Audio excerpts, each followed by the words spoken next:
Hello. चलिए सभी को नमस्कार। कैसे हैं आप लोग? आई होप आप सभी बहुत अच्छे होंगे।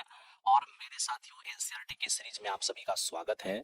और हमने कल ही स्टार्ट किया था इस सीरीज को। आज 5 मिनट लेट हो गया। मैं तो 15 मिनट पहले ही आके बैठा हुआ था। खैर चलिए, कोई बात नहीं है, काम करते हैं। चलिए सीधे सीधे क्वेश्चन पर आते हैं। विलंब है तो बातचीत ज़्यादा ठीक नहीं है। ऐसे भी बातचीत करने का समय नहीं है, काम करने का समय है। आपको याद होगा कि मैं कल यहाँ तक करा दिया था, ठीक है। अब यहाँ से आगे आज की क्लास में आपका चलेगा, ठीक है। तो यहाँ से आपके इस क्लास की शुरुआत होगी। ये आपके 8.2 एक्सरसाइज है और 8.2 एक्सरसाइज मैं एक्सरसाइज और एग्जाम्पल दोनों आपको करा रहा हूँ, ठीक है भाई, ध्यान दीजिए। निम्नलिखित का मान ज्ञात कीजिए। हमें इसका मान निकालने के लिए कहा है। आप समझिए, साइन ए कॉस बी कॉस ए साइन बी, ठीक है भाई। तो साइन ए कॉस बी और कॉस ए साइन बी, अगर आपको फॉर्मूला याद है तब तो साइन ए कॉस बी कॉस ए साइन बी ये होता है साइन ए प्लस बी।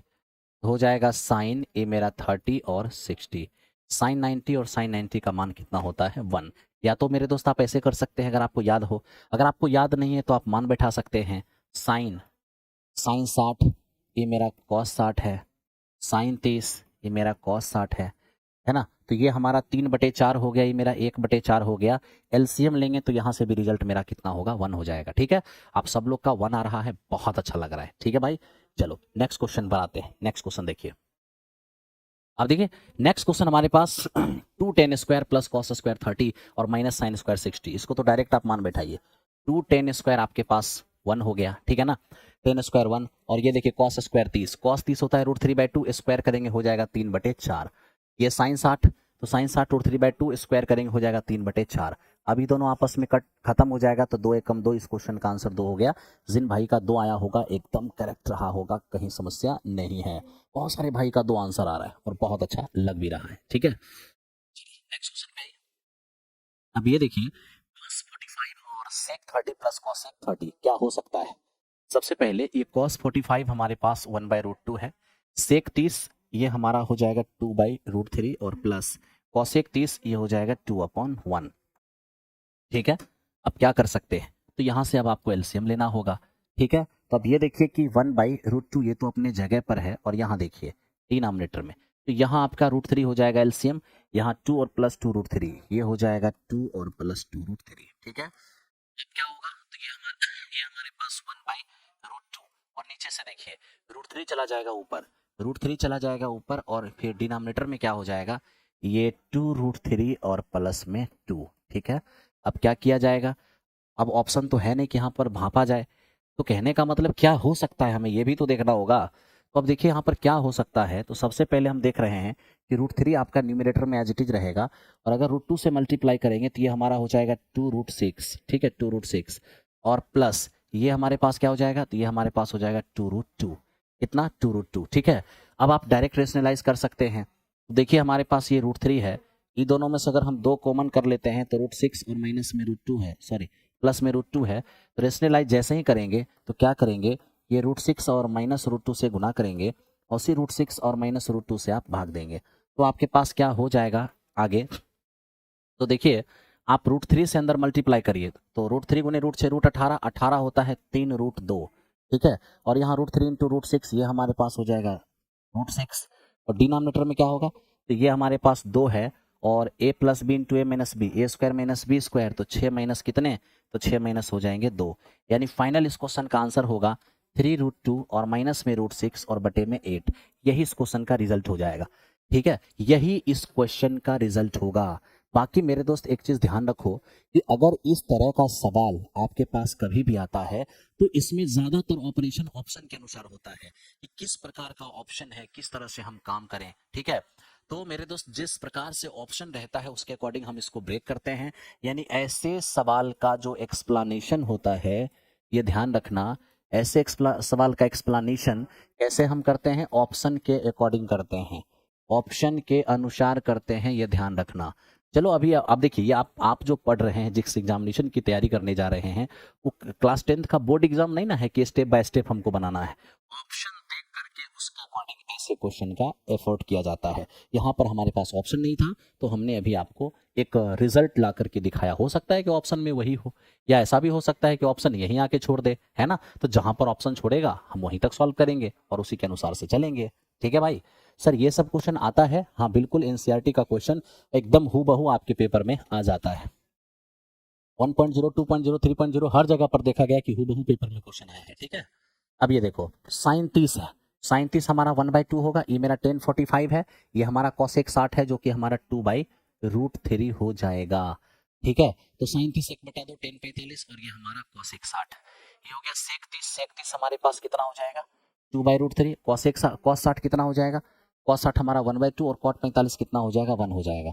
अब आप सोच लीजिए साइन 30 1 बटा 2 1045 1 है और कॉसेक 60 2/√3 है, सेक 30 हमारा 2/√3 और ये कॉस 60 है और ये हमारे पास 1045 सॉरी कॉट 45 1 हो गया।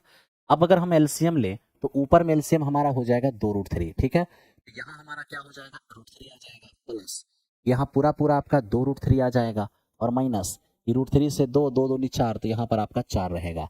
उसी तरह से आप डिनोमिनेटर में काम करिए तो 2 और √3 का एलसीएम क्या हो जाएगा 2√3 हो जाएगा। ये कितने हमारे हैं 4 है और ये कितने हैं, तो ये हमारा हो जाएगा √3 और ये 2√3 एलसीएम है जो पूरा पूरा यहाँ पर आएगा, ये हो जाएगा हमारा 2√3। ठीक है। अब यहाँ पर अगर हम काम करते हैं तो मेरे दोस्त ये हमारा कैंसिल आउट हो जाएगा। फाइनली आप देखिए ये होगा 3√3 और माइनस का 4 और डिनोमिनेटर में देखिए 3√3 और प्लस का कितना 4 है ना।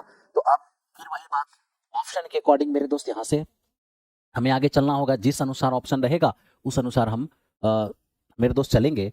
तो अब सवाल यहाँ है कि सर यहाँ पर करना क्या है, तो मेरे दोस्त करना क्या है अकॉर्डिंग टू क्वेश्चन। अगर क्वेश्चन में यहीं पर छोड़ देगा ऑप्शन तो हम यहीं पर छोड़ देंगे, और नहीं अगर रेशनलाइज करने कहेगा तो यहाँ से रेशनलाइज करेंगे, है ना। अगर मान लीजिए कि रेशनलाइजेशन ही हमको करना पड़ जाए कि ऑप्शन रेशनलाइज करके दिया रहे √3 तो हम भी इसका रेशनलाइजेशन करेंगे, यानी कि नीचे प्लस है ना तो 3√3 -4 से गुणा कर देंगे और उसी से हम इसमें भाग भी कर देंगे। तो सेम चीज को सेम चीज से गुणा करेंगे तो क्या होगा, तो ये हो जाएगा उसी का स्क्वायर और नीचे क्या a + b × a - b तो हो जाएगा a² - b² यानी कि 27 और माइनस का 16। ठीक है। तो आप यहां से देख पाएंगे कि यहाँ पे a² 27 और प्लस 16 यानी हो जाएगा 43, 2ab तो 8 × 24 24√3 और बटे में कितना आएगा 27 में 16 गया तो हो जाएगा 11। ठीक है। 27 में 16 चला जाएगा तो 11 आ जाएगा। तो मेरे दोस्त ये डिपेंड करेगा कि किस अनुसार हमारा आंसर है। अगर ऐसा ऑप्शन बनाया रहेगा तो यही आंसर होगा, नहीं अगर इसको ब्रेक करेगा तो हम भी थोड़ा सा ब्रेक करके बनाएंगे, कहीं कोई दिक्कत नहीं है। ठीक है। सिर्फ और सिर्फ क्लास 10th को पढ़ाने से मेरे दोस्त आपका सिलेक्शन नहीं होगा, क्योंकि आपको अर्थमेटिक भी पढ़ना है, आपको लॉजिकली सवाल को सॉल्व करने भी आना चाहिए, आपको थोड़ा सा हिट एंड ट्रायल, आपको ट्रिकी सारा चीज आना चाहिए, नंबर सिस्टम अर्थमेटिक एडवांस सबका ज्ञान होना चाहिए। ठीक है। और आपको पता है कि क्लास 10th के पूरे मैथ में सिर्फ क्लास 10th के मैथ में पूरा चीज नहीं है ना। तो क्लास 10th के अंदर जो आप पढ़ाते हैं इतना श्योर रहिए कि उससे भी सवाल आएगा। ठीक है। और जो मेरे दोस्त कॉम्पिटेटिव मैथमेटिक्स है आपको वहां से भी समझना है और उस अनुसार भी आपको प्रैक्टिस करना है। अब ये देखिए question number 5 cos² 60 + 4 sec² 30 - 10² 45 sin² 30 + cos² 30। आप इतना तो समझ रहे हैं कि sin² 30 + cos² 30 ये तो मेरा 1 हो जाएगा, क्योंकि थीटा सेम है तो sin² + cos² 1 होगा। तो डिनोमिनेटर तो मेरा 1 हो गया। हमें न्यूमरेटर का काम करना है। ये हो गया 5 cos 60 1/2 स्क्वायर करेंगे 1/4 हो जाएगा, प्लस ये मेरा 4 है, sec 30 2/√3 स्क्वायर करेंगे 4/3 हो जाएगा, माइनस 1045। अब डिनोमिनेटर में आइए, 5/4 हो गया, है ना, 4 चौको 16/3 हो जाएगा, ये मेरा 1 हो जाएगा। अगर हम यहाँ एलसीएम लेंगे तो 12 होगा, ये मेरा 4 तिया 12, 4 तिया 12 तो 5 तिया 15 हो जाएगा, प्लस ये 3 चौको 12 और 16 चौकी 64 हो जाएगा और माइनस में मेरा 12 हो गया। अब सोच लीजिए 52 और 15 कितना हो जाएगा 67 और बटे में 12। तो इस क्वेश्चन का आंसर 67 बटे में 12। बहुत सारे भाई 67 बटे 12 लेके आ रहे होंगे। ठीक है। और जिनका ये आ रहा होगा उनका करेक्ट आंसर रहा होगा।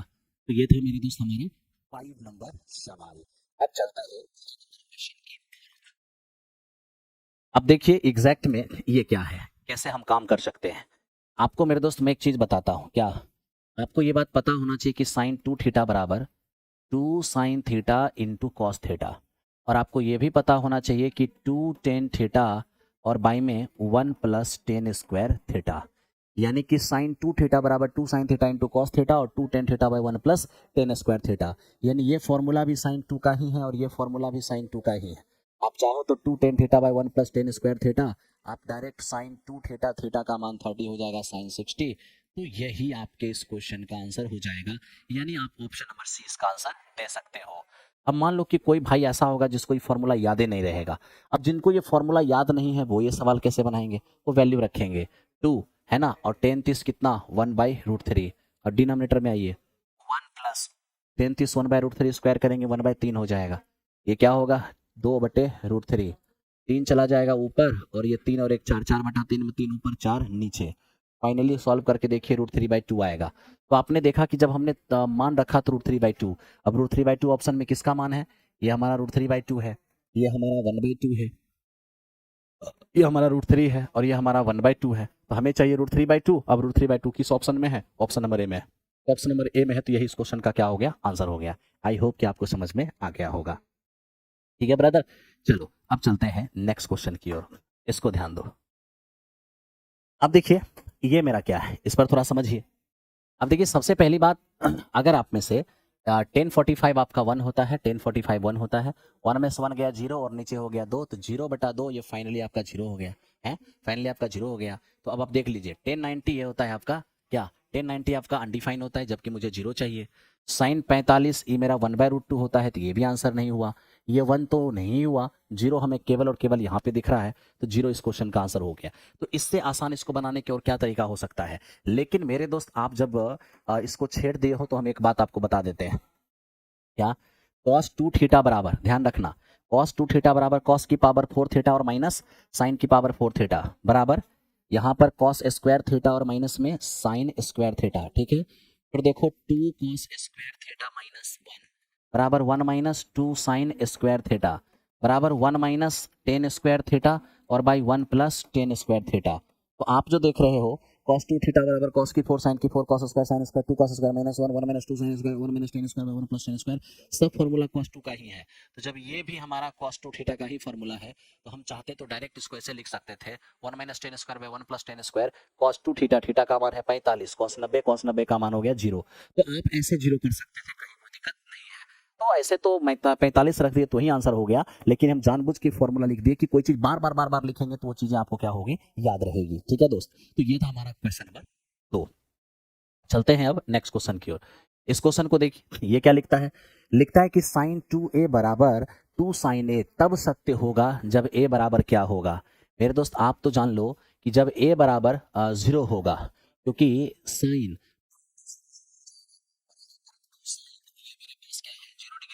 साइन 0 0 होता है, साइन 0 0 होता है, तो 0 बराबर 0। इसका मतलब है कि थीटा का मान जब हमारा 0 होगा तो उस स्थिति में साइन 2a बराबर 2 साइन ए होगा। क्या 30 डिग्री के लिए भी होगा, नहीं हो सकता है, 30 दूनी 60 और यह है 2 साइन 30, ये हमारा √3/2 हो जाएगा और ये हमारा 2 इंटू 1/2 हो जाएगा। ये कभी भी बराबर नहीं होगा, यानी 30 डिग्री के लिए बराबर नहीं हुआ। 45 के लिए देखने जाएंगे तो ये हमारा 45 दूनी 90 हो जाएगा और 2 साइन 45 है, ये मेरा हो गया 1 और ये हो गया 2 इंटू 1/√2, ये बिल्कुल भी बराबर नहीं होगा, ये भी सत्य नहीं है। और 60 डिग्री भी रख के देखिएगा तो 60 के लिए भी बराबर नहीं होगा, यानी कि 0 डिग्री के लिए ये दोनों बराबर है, 0 डिग्री के अलावे 30 45 और 60 कोई भी डिग्री हम रख देंगे तो ये बराबर नहीं हो पाएगा। आई होप आपको समझ में आया होगा, ठीक है ना। नेक्स्ट क्वेश्चन को देखो दोस्त, क्या है आपके पास, ये है 2 टेन थीटा और by 1 minus ten square theta. तो आपको ये बात पता होना चाहिए, यहाँ ध्यान दो कि 2 टेन थीटा और by 1 minus ten square theta क्या होता है ये, तो ये हमारा होता है टेन 2 थीटा, क्या टेन 2 थीटा।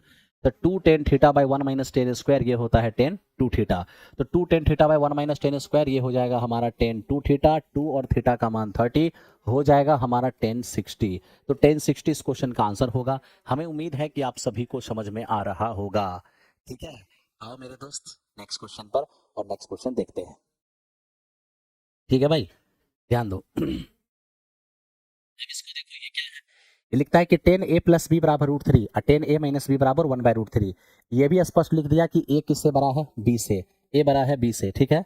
साथ ही साथ ए प्लस बी दोनों मिल करके 0 से बड़ा होगा लेकिन 90 या उससे छोटा होगा। तो जब दोनों मिल करके 0 से बड़ा और 90 या उससे छोटा, इसका मतलब है कि फर्स्ट क्वाड्रेंट के आसपास ही रहना है। आई मीन सेकंड में नहीं जाना है, थर्ड में नहीं जाना है, फोर्थ में नहीं जाना है, ठीक है। मतलब ये बता दिया कि जब दोनों एंगल मिलकर 90 या उससे कम ही होगा, यानी कि यहाँ पर किसी भी ट्रिग्नोमेट्रिक रेशियो का मान निगेटिव नहीं होगा। Sine cos, tan cot, sec cosec सब का मान यहाँ पर पॉजिटिव होगा। इससे तो यही क्लियर होता है, ठीक है। बाकी अगर आप इसको बनाते हैं तो जरा देख लीजिए, ए प्लस बी दोनों मिलकर भी आपको 90 से आगे नहीं जाना है, ठीक है, 90 से आगे नहीं जाना है।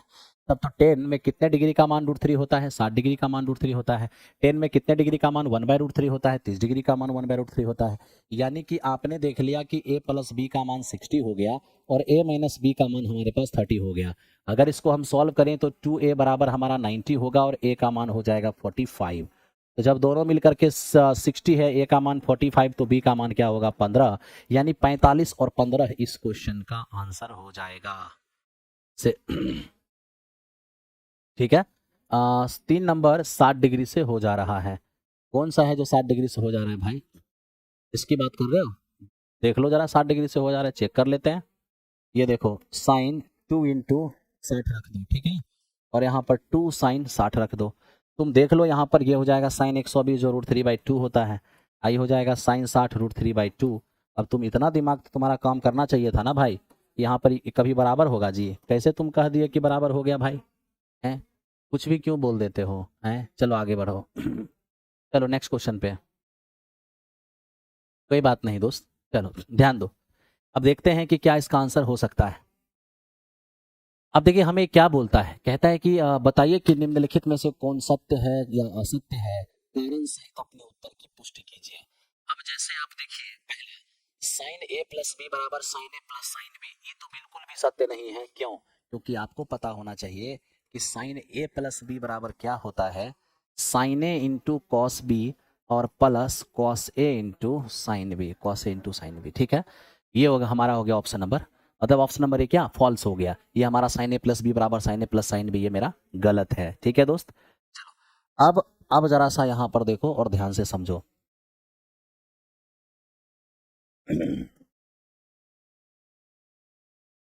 बताएं, ठीक है, इस पे आ जाओ। अब देखो 2 नंबर क्या लिखा है, थीटा के मान में वृद्धि होने से साइन का मान भी बढ़ता है, बिल्कुल बढ़ता है। देखिए साइन 0 डिग्री का मान 0, ये साइन 30 डिग्री का मान, ये साइन 45 डिग्री का मान, ये साइन 60 डिग्री का मान और साइन 90 डिग्री का मान बिल्कुल बढ़ रहा है। तो थीटा का मान बढ़ने से साइन का मान बढ़ता है, ये बिल्कुल सही है। लेकिन यहाँ देखिए, थीटा का मान बढ़ने से कॉस का मान भी बढ़ता है, नहीं, कॉस 0, ये हो गया कॉस 30, ये हो गया कॉस 45, ये हो गया कॉस 60 और ये हो गया कॉस 90। थीटा का मान बढ़ने से कॉस का मान घटता है, ये गलत है मेरे दोस्त, ये उल्टा हो गया। थीटा का मान बढ़ने से साइन का मान बढ़ता है, लेकिन थीटा का मान बढ़ने से कॉस का मान घटता है, इसलिए हमारा ये क्या हो जाएगा, गलत हो जाएगा। अब देखिए हमें ये कह रहा है क्या कि थीटा के सभी मान के लिए साइन और कॉस बराबर होता है, बिल्कुल भी नहीं। थीटा के मान 45 के लिए साइन कॉस बराबर होता है, थीटा के सभी मान के लिए साइन कॉस बराबर नहीं होता। अब कह रहा है कि a बराबर 0 डिग्री पर कॉट a परिभाषित नहीं है, बिल्कुल। अगर हम कॉट 0 डिग्री की बात करें, टेन 0 0 और कॉट 0 अनडिफाइन होता है, तो 0 डिग्री पर कॉट बिल्कुल भी परिभाषित नहीं है। और वही चीज़ ये बोल भी रहा है कि हाँ परिभाषित नहीं है, तो परिभाषित नहीं है 0 डिग्री पर अगर ये डिफाइन नहीं है, ऐसा ऑप्शन बोल रहा है, तो इसका मतलब ये ऑप्शन करेक्ट है, बिल्कुल सही है, ठीक है। चलो आगे बढ़ते हैं, अब नेक्स्ट क्वेश्चन पे आ जाओ। नेक्स्ट क्वेश्चन को देखते हैं। आपको पता होगा कि अगर आपने ट्रिगोनोमेट्री पढ़ा होगा तो आपको पता है कि tan 65 और ये हमारा cot 25 ये 1 हो जाएगा। क्यों? क्योंकि मेरे दोस्त आपको बदलने आना चाहिए। जैसे कि हम cot 25 को अगर बदलते हैं तो कैसे बदलते हैं, cot अपने जगह रहता है, 90 में से क्या घटाएं कि 25 हो जाएगा, तो उसके लिए 65, और अब फॉर्मूला लगाते हैं cot 90 माइनस थीटा, ये हमारा हो जाता है tan थीटा, ये हमारा क्या होता है tan थीटा। अब मेरी एक बात समझो आप, क्या इतना टाइम नहीं है अपने पास बदलने के लिए, तो सिंपल हम ऐसे बदल देते हैं, क्या 25 में क्या जोड़ेंगे 90, 65, और कॉट बदल कर क्या हो जाता है 10 हो जाता है, ठीक है भाई। दूसरी बात क्या, आपको यह भी पता होना चाहिए कि साइन को बदलने से कॉस होता है, कॉस को बदलने से साइन, टेन को बदलने से कॉट होता है, कॉट को बदलने से टेन, सेक को बदलने से कॉसेक होता है, और कॉसेक को बदलने से सेक, है ना। साइन बदलता कॉस में, कॉस बदलता साइन में, टेन बदलता कॉट में, कॉट बदलता टेन में, सेक बदलता कॉसेक में, कॉसेक बदलता है सेक में। ये तो पता होना ही चाहिए, है ना।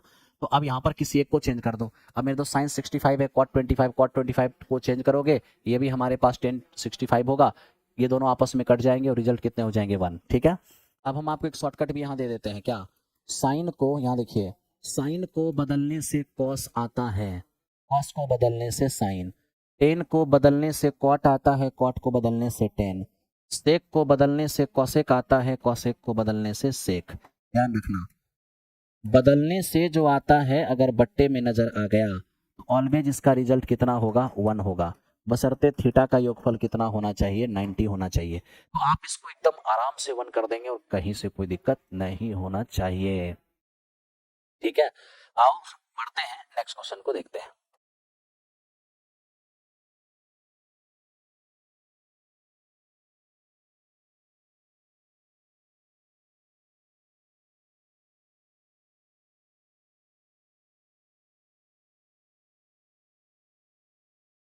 फर्स्ट क्लास ऑनलाइन देख रहे हैं, बिल्कुल ऑनलाइन देखिए आप सब लोग। ये जो हमारी क्लास है, आप सभी का स्वागत है, वेलकम है। सब लोग पढ़िए, काफी अच्छा लग रहा है, एकदम ध्यान से इसको देखिएगा। और मैं पूरा प्रयास करूंगा कि पूरी एनसीईआरटी को बहुत ही बेहतरीन तरीके से आपके सामने रखा जाए और किसी भी प्रकार की कमी आपको महसूस ना हो, ठीक है।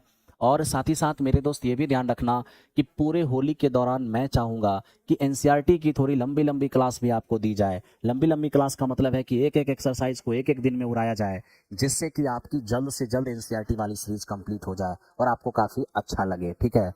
आज बस 30 सेकेंड वेट कीजिए, फोन पे लगाना है, यहाँ के बाद क्वेश्चन बोर्ड पे आना है ताकि हम लेकर चलें। अरे पूरा पूरा एकदम अपने दोस्त मित्र बंधु बांधव सब में इसको शेयर कर दीजिए, ठीक है।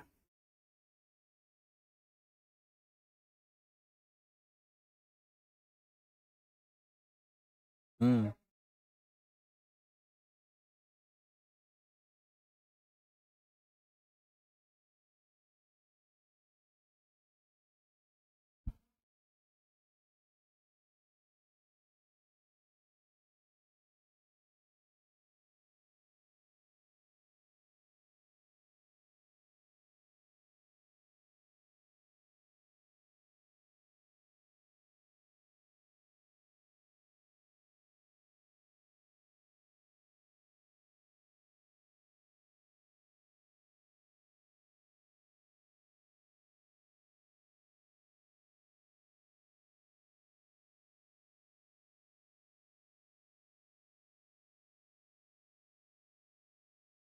चलिए, तो आइए यहाँ से आगे बढ़ते हैं और ध्यान से इसको देखते हैं।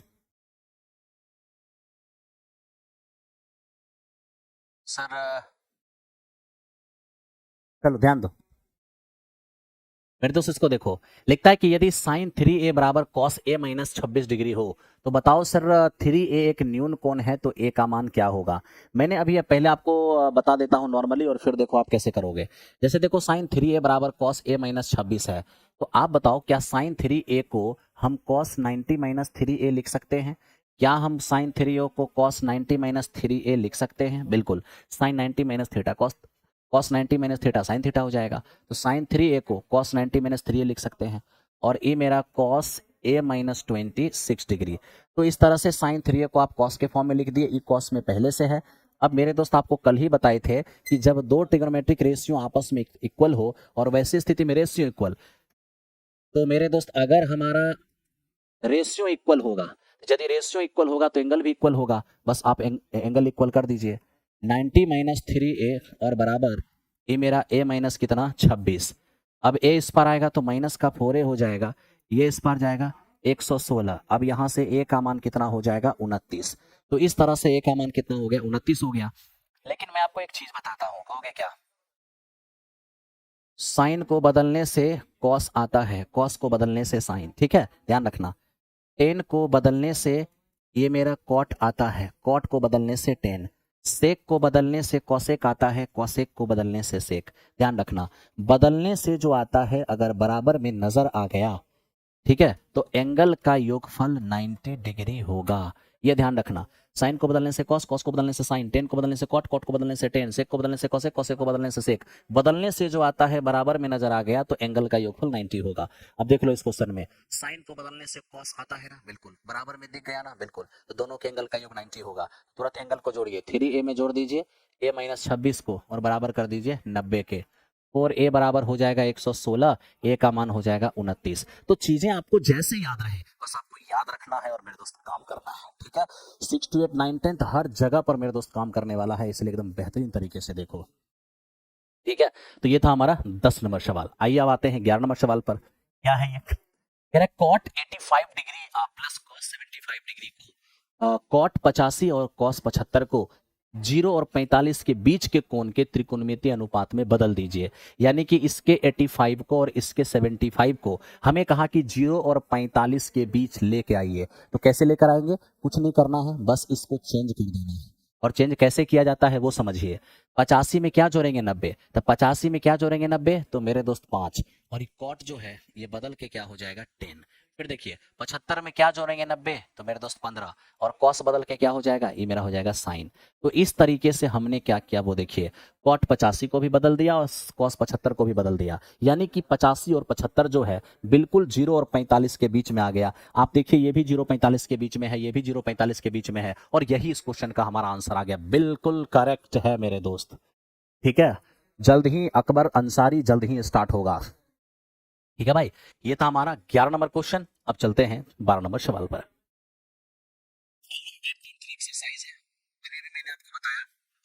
बदलने से जो आता है बट्टे में नजर आ गया, एंगल का योग 90 है तो ऑलवेज 1 होगा। बाकी बिलीव करने के लिए किसी एक को चेंज कर दो। कैसे चेंज करेंगे, 72 में क्या जोड़ेंगे 90, 18, कॉस बदल के क्या हो जाएगा साइन, साइन 18 से साइन 18 का चला गया, कितना आ जाएगा 1 आ जाएगा, ठीक है। आइए नेक्स्ट क्वेश्चन, नेक्स्ट क्वेश्चन पर बढ़िए। अब इसको देखिए, ये भी बात वही है, ये पक्का हमारा 1 हो जाएगा, कहीं से कोई दिक्कत नहीं है, ठीक है मेरे दोस्त। अब इस पर आओ, अब ये देखो, साइन को बदलने से कॉस आता है, कॉस को बदलने से साइन, टेन को बदलने से कॉट आता है, कॉट को बदलने से टेन, है ना। टेन को बदलने से कॉट आता है, कॉट को बदलने से टेन, साइन को बदलने से कॉस, कॉस को बदलने से साइन, टेन को बदलने से कॉट, कॉट को बदलने से टेन, और मेरे दोस्त सेक को बदलने से कॉसेक और कॉसेक को बदलने से सेक, ठीक है। बदलने से जो आता है अगर माइनस में नजर आ गया तो याद रखना कि ऑलवेज इसका रिजल्ट क्या होगा, 0 होगा। ऑलवेज इसका रिजल्ट 0 होगा, लेकिन कब, जब एंगल का योगफल 90 डिग्री हो। लेकिन कब, जब एंगल का योगफल 90 डिग्री हो। अब आप यहीं पर देख लो, कॉस को बदलने से साइन आता है ना, आप कहोगे हाँ, एंगल का योगफल देख लो 90 डिग्री है ना, बिल्कुल, तो आंसर क्या होगा, 0 होगा। आंसर सॉरी क्या होगा, 0 होगा। अब मेरे दोस्त अगर आप डिटेल में करना चाहोगे तो भी कर सकते हो। ये कॉस 48 है, अब साइन 42 को बदलो, बोलो 42 में क्या जोड़ेंगे 90, तो कहोगे 48, और साइन बदल के क्या होगा कॉस, कॉस 48 में कॉस 48 चला गया, 0 हो गया। तो इस क्वेश्चन का रिजल्ट हमारा 0 हो जाएगा। आई होप आपको समझ में आना चाहिए, ठीक है। तो ये था हमारा 8.3 का क्वेश्चन नंबर 1। बढ़ते हैं नेक्स्ट क्वेश्चन पे, इसको देखिए, फिर वही बात है, देख लीजिए, सेक को बदलने, कोसेक को बदलने से सेक, एंगल को जोड़ के 90, सीधा सीधा हमारा 0 होगा। क्यों, एक को बदल दो, कैसे बदलोगे, 31 में क्या जोड़ेंगे 90, तो 31 में सॉरी 59 में क्या जोड़ेंगे 90, तो आप कहोगे 31, और सेक बदल कर क्या हो जाता है, तो ये हो जाता है कोसेक। अब कोसेक 31 में कोसेक 31 चला ही जाएगा, तो रिजल्ट क्या हो जाएगा, 0 हो जाएगा। आप सब समझते हैं कि रिजल्ट इसका 0 0 0, बहुत अच्छे से कर पा रहे हैं, सब लोग आंसर दे रहे हैं, अच्छा लग रहा है। अब यहीं पर देख लो मेरे दोस्त, क्या कहता है, 1048, 1042, 1023 और 1067 बराबर क्या होगा। चलो आंसर लिखा हुआ है, लेकिन फिर भी थोड़ा सा समझ लेते हैं। क्या मेरे दोस्त, आपको ये बात पता है कि टेन थीटा और इंटू कॉट थीटा ये मेरा 1 होता है, ये तो खानदानी फॉर्मूला है, और खानदानी फॉर्मूला तब यूज होता है जब थीटा हमारा सेम रहता है, ठीक है। लेकिन आपको ये भी पता होना चाहिए कि 10 इंटू 10 भी 1 होता है मेरे दोस्त, कॉट इंटू कॉट भी ये मेरा 1 होता है। तो 10 इंटू 10 भी 1 होता है, कॉट इंटू कॉट भी 1 होता है। लेकिन ये कब होगा, जब एंगल का योगफल 90 डिग्री होगा। यानी ऐसे दो 10 टकरा कर 1 होंगे जिनके कोण को जोड़ने से 90, ऐसे दो कॉट टकरा के 1 होंगे जिनके कोण को जोड़ने से 90। तो देख लीजिए ना, 10 42 और 10 48 जोड़ के तो 90 हो जाएगा। उसके बाद आप ये भी देख सकते हैं, 23 और 67 ये भी जोड़ के 90 होगा। तो 10 इंटू 10 हमारा 1 होगा अगर थीटा का योग 90 है। 10 इंटू 10 हमारा 1 होगा, अगर थीटा का योग 90 है तो 1 इंटू 1 हमारा क्या हो गया, 1 हो गया। तो 10 48 गुने 10 42 1 हो जाएगा। 10 23 इंटू 10 67 मेरा 1 हो जाएगा, और हम आराम से कर चुके होंगे। ठीक है भाई, चलिए, हालांकि आप डिटेल सब कुछ समझते हैं, फिर भी आपके सामने लिख देता हूँ। 10 42 और गुने 10 48 1 क्यों होता है? तो ये मेरा 10 42 है, ये 10 48 को बदलिए, 42 48 हम क्या जोड़ेंगे, 90 42, और 10 बदल कर क्या होगा, कॉट। तो देखिए यहाँ पर 10 42 और गुने, ये मेरा है कॉट 42, कॉट 42 को क्या लिखते हैं, 1/10 42। तो मेरे दोस्त यहाँ से 10 42 से 10 42 कटेगा, ये मेरा 1 हो जाएगा। तो इस तरीके से ये 1 होता है, ये आप सबको पता होना चाहिए। चलिए स्पीड में गुरुजी, ठीक है हम स्पीड में चलते हैं, स्पीड में बढ़िए। अब इसको देखिए मेरे दोस्त, ये क्या है, कहता है cos A into cos B और sign A into sine B क्या होगा। तो आपको मेरे दोस्त पता होना चाहिए कि cos A into cos B और minus sine A into sine B, cos A into cos B minus sine A into sine B, ये होता है कॉस ए प्लस बी। ठीक है, कॉस ए प्लस बी। तो डायरेक्ट हम लिख सकते थे यहाँ पर कॉस ए प्लस में बी क्या हो जाता, तो ये मेरा हो जाता कॉस 90, और कॉस 90 का मान क्या होता, 0 होता।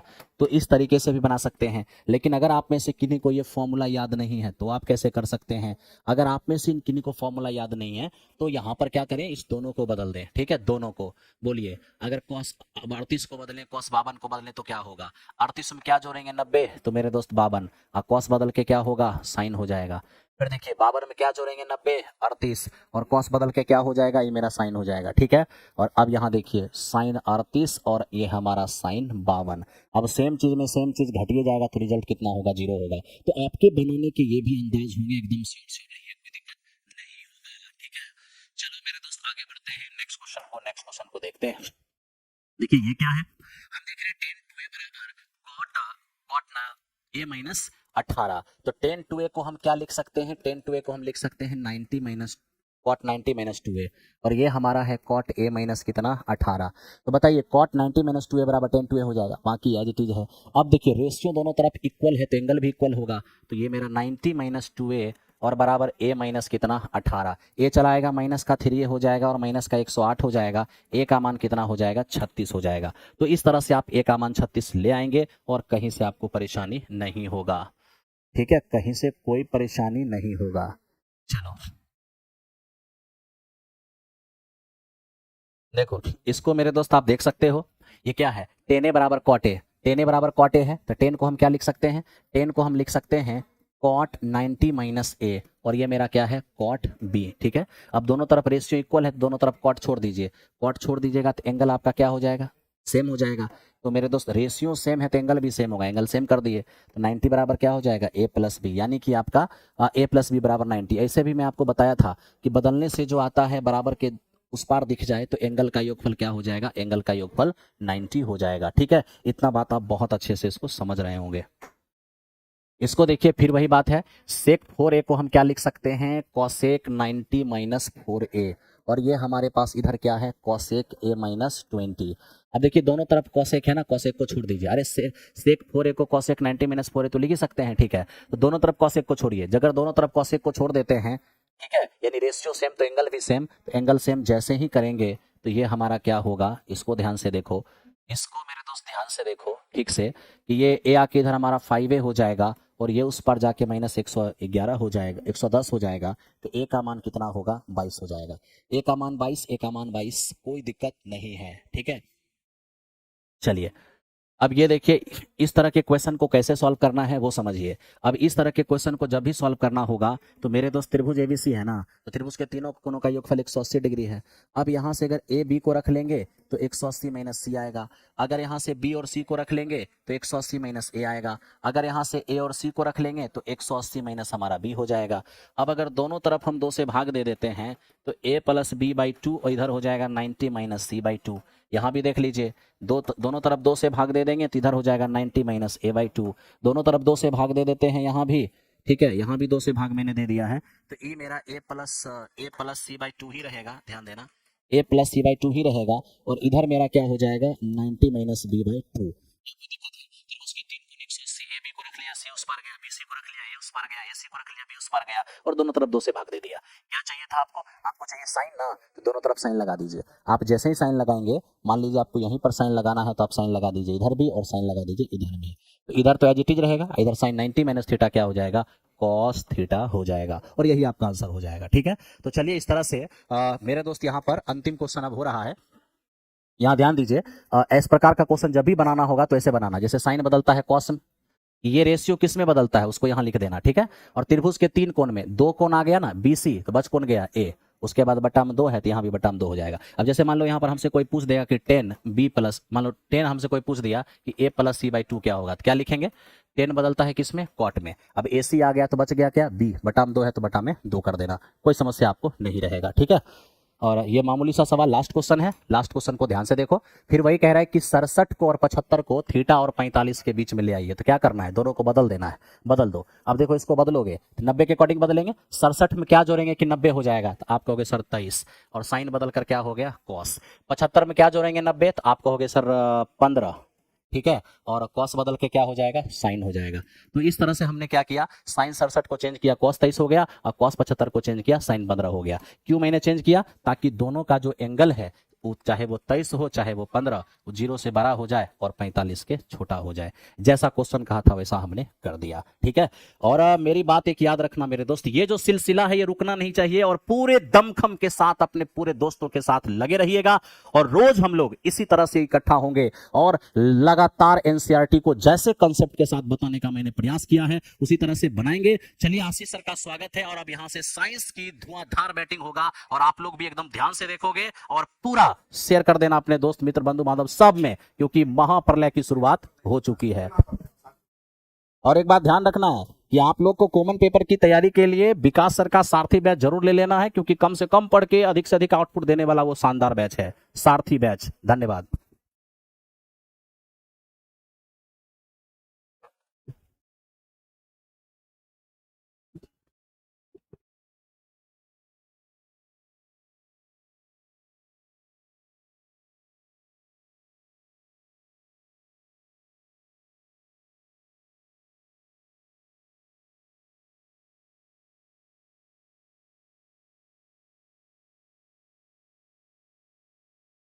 चलिए सभी लोगों को नमस्ते, और हम लोग शुरुआत करेंगे साइंस के सेशन का।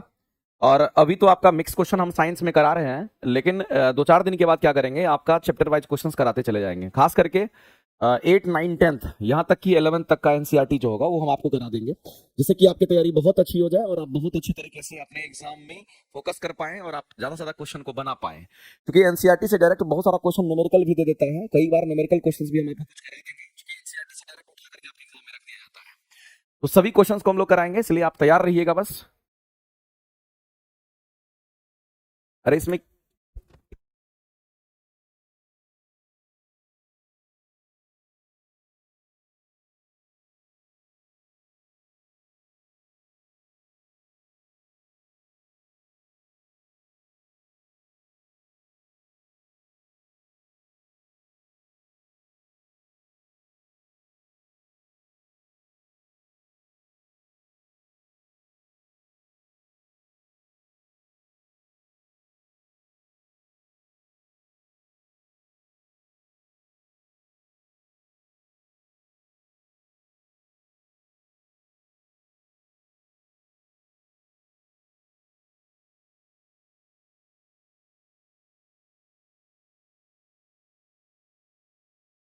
चलिए सभी लोगों को नमस्ते, और हम लोग शुरुआत करेंगे साइंस के सेशन का। और आपको पता होना चाहिए कि इसमें जितने भी क्वेश्चन हम लोग करेंगे वो काम का होगा, और एनसीईआरटी का एक एक क्वेश्चन आपके नजर से गुजरना चाहिए। ठीक है, तो चलिए शुरुआत करते हैं। और दूसरी बात, एक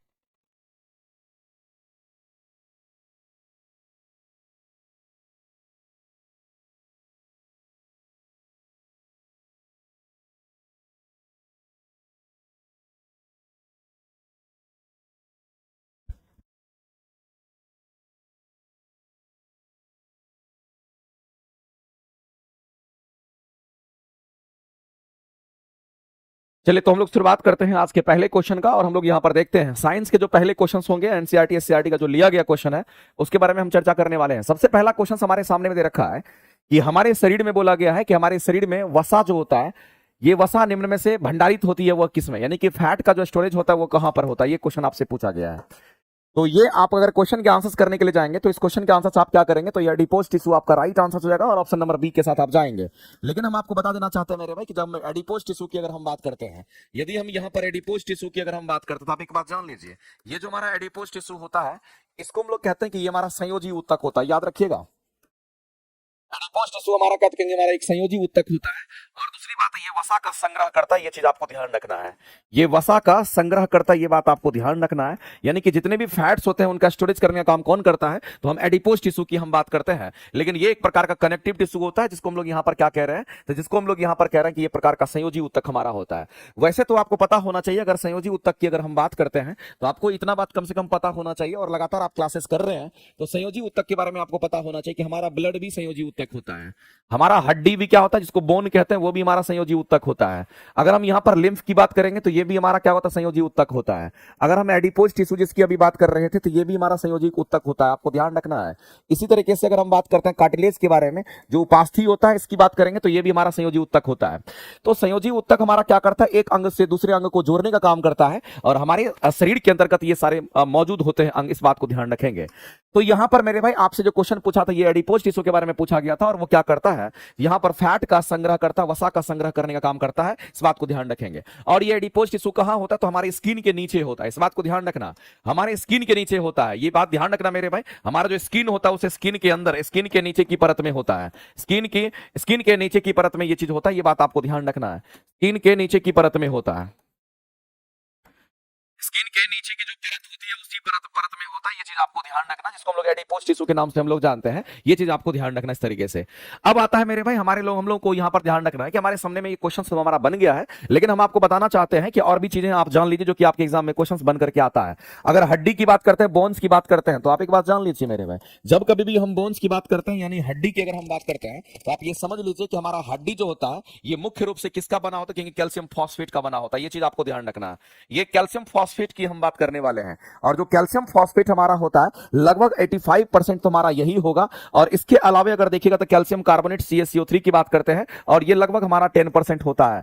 और इसके अलावा भी अगर आप देखेंगे तो और भी हमारे कुछ मिनरल्स वगैरह होते हैं इसके अंदर, अदर मिनरल्स वगैरह या अदर भी हमारे इसके अंदर अदर मिनरल्स वगैरह इसमें प्रेजेंट होते हैं। लेकिन जो हड्डी होता है ये भी हमारा क्या, तो ये भी हमारा एक संयोजी ऊतक होता है। देख लीजिए आप यहाँ पर हड्डी यानी कि बोन की बात करेंगे, ये भी संयोजी ऊतक हमारा होता है। इसी तरीके से अगर हम बात करते हैं यहाँ पर ध्यान रखेंगे मेरे भाई, उपास्थि की बात करते हैं तो उपास्थि हमारा लचीला होता है, मुलायम होता है, ये लचीला भी होता है, और साथ साथ आपको ध्यान रखना है कि ये हमारा मुलायम भी होता है, क्वेश्चन कई बार पूछा गया है। लेकिन जो उपास्थि हमारा होता है, अगर हम इसकी बात करते हैं तो जो हमारा कार्टिलेज होता है ये काफी लचीला होता है। और अगर हम उपास्थि की अगर बात कर ले तो आपको ध्यान रखना, हमारे नाक की बात कर लेते हैं या फिर हम कान की बात कर लेते हैं, नाक हो गया, कान हो गया, या फिर हमारा जो गला में ट्रैकिया होता है, ये जो श्वास की नली होती है जिसको ट्रैकिया कहते हैं, जो श्वास नली हमारा होता है उसकी हम बात करते हैं। ये जो हमारा श्वास नली होता है जिसमें हम कहते हैं कि ट्रैकिया की हम बात करते हैं, जिससे हम लोग सांस लेते हैं, तो इस ट्रैकिया में जो रिंग जैसा स्ट्रक्चर होता है, इसमें रिंग लाइक जो संरचना होता है, रिंग लाइक जो स्ट्रक्चर होता है, रिंग लाइक जो स्ट्रक्चर हमारा होता है उसकी अगर हम बात करें तो वो हमारा क्या होता है, उपास्थि कहलाता है। ये चीज आपको ध्यान रखना है। एक टर्म और आपको समझना है मेरे भाई, कई बार ये क्वेश्चन पूछता है कि एपिथेलियम टिश्यू हमारा क्या होता है, तो यहां पर आपसे पूछा गया है कि क्यूबेडल हमारा एपिथेलियम टिश्यू की बात करते हैं। अगर क्यूबेडल एपिथेलियम टिश्यू की बात करते हैं तो आपको ध्यान रखना ये दो तरह का होता है, एक सिंपल होता है, एक स्ट्रेटिफाइड होता है। ये दो बात आपको ध्यान रखना, ये कितने तरह का होगा, तो एक सिंपल होता है और एक हमारा स्ट्रेटिफाइड होता है, इस बात को आप ध्यान रखेंगे। तो एक हमारा यहां पर सिंपल होता है, सिंपल हम लोग कहते हैं कि हमारा सिंपल क्यूबेडल हमारा एपिथेलियम टिश्यू के नाम से इसको हम लोग जानते हैं, ये चीज आपको ध्यान रखना है। ये हमारा सिंपल यहां पर एपिथेलियम सिंपल यहां पर क्यूबेडल एपिथेलियम टिश्यू होता है, ये चीज आपको ध्यान रखेंगे यहां पर।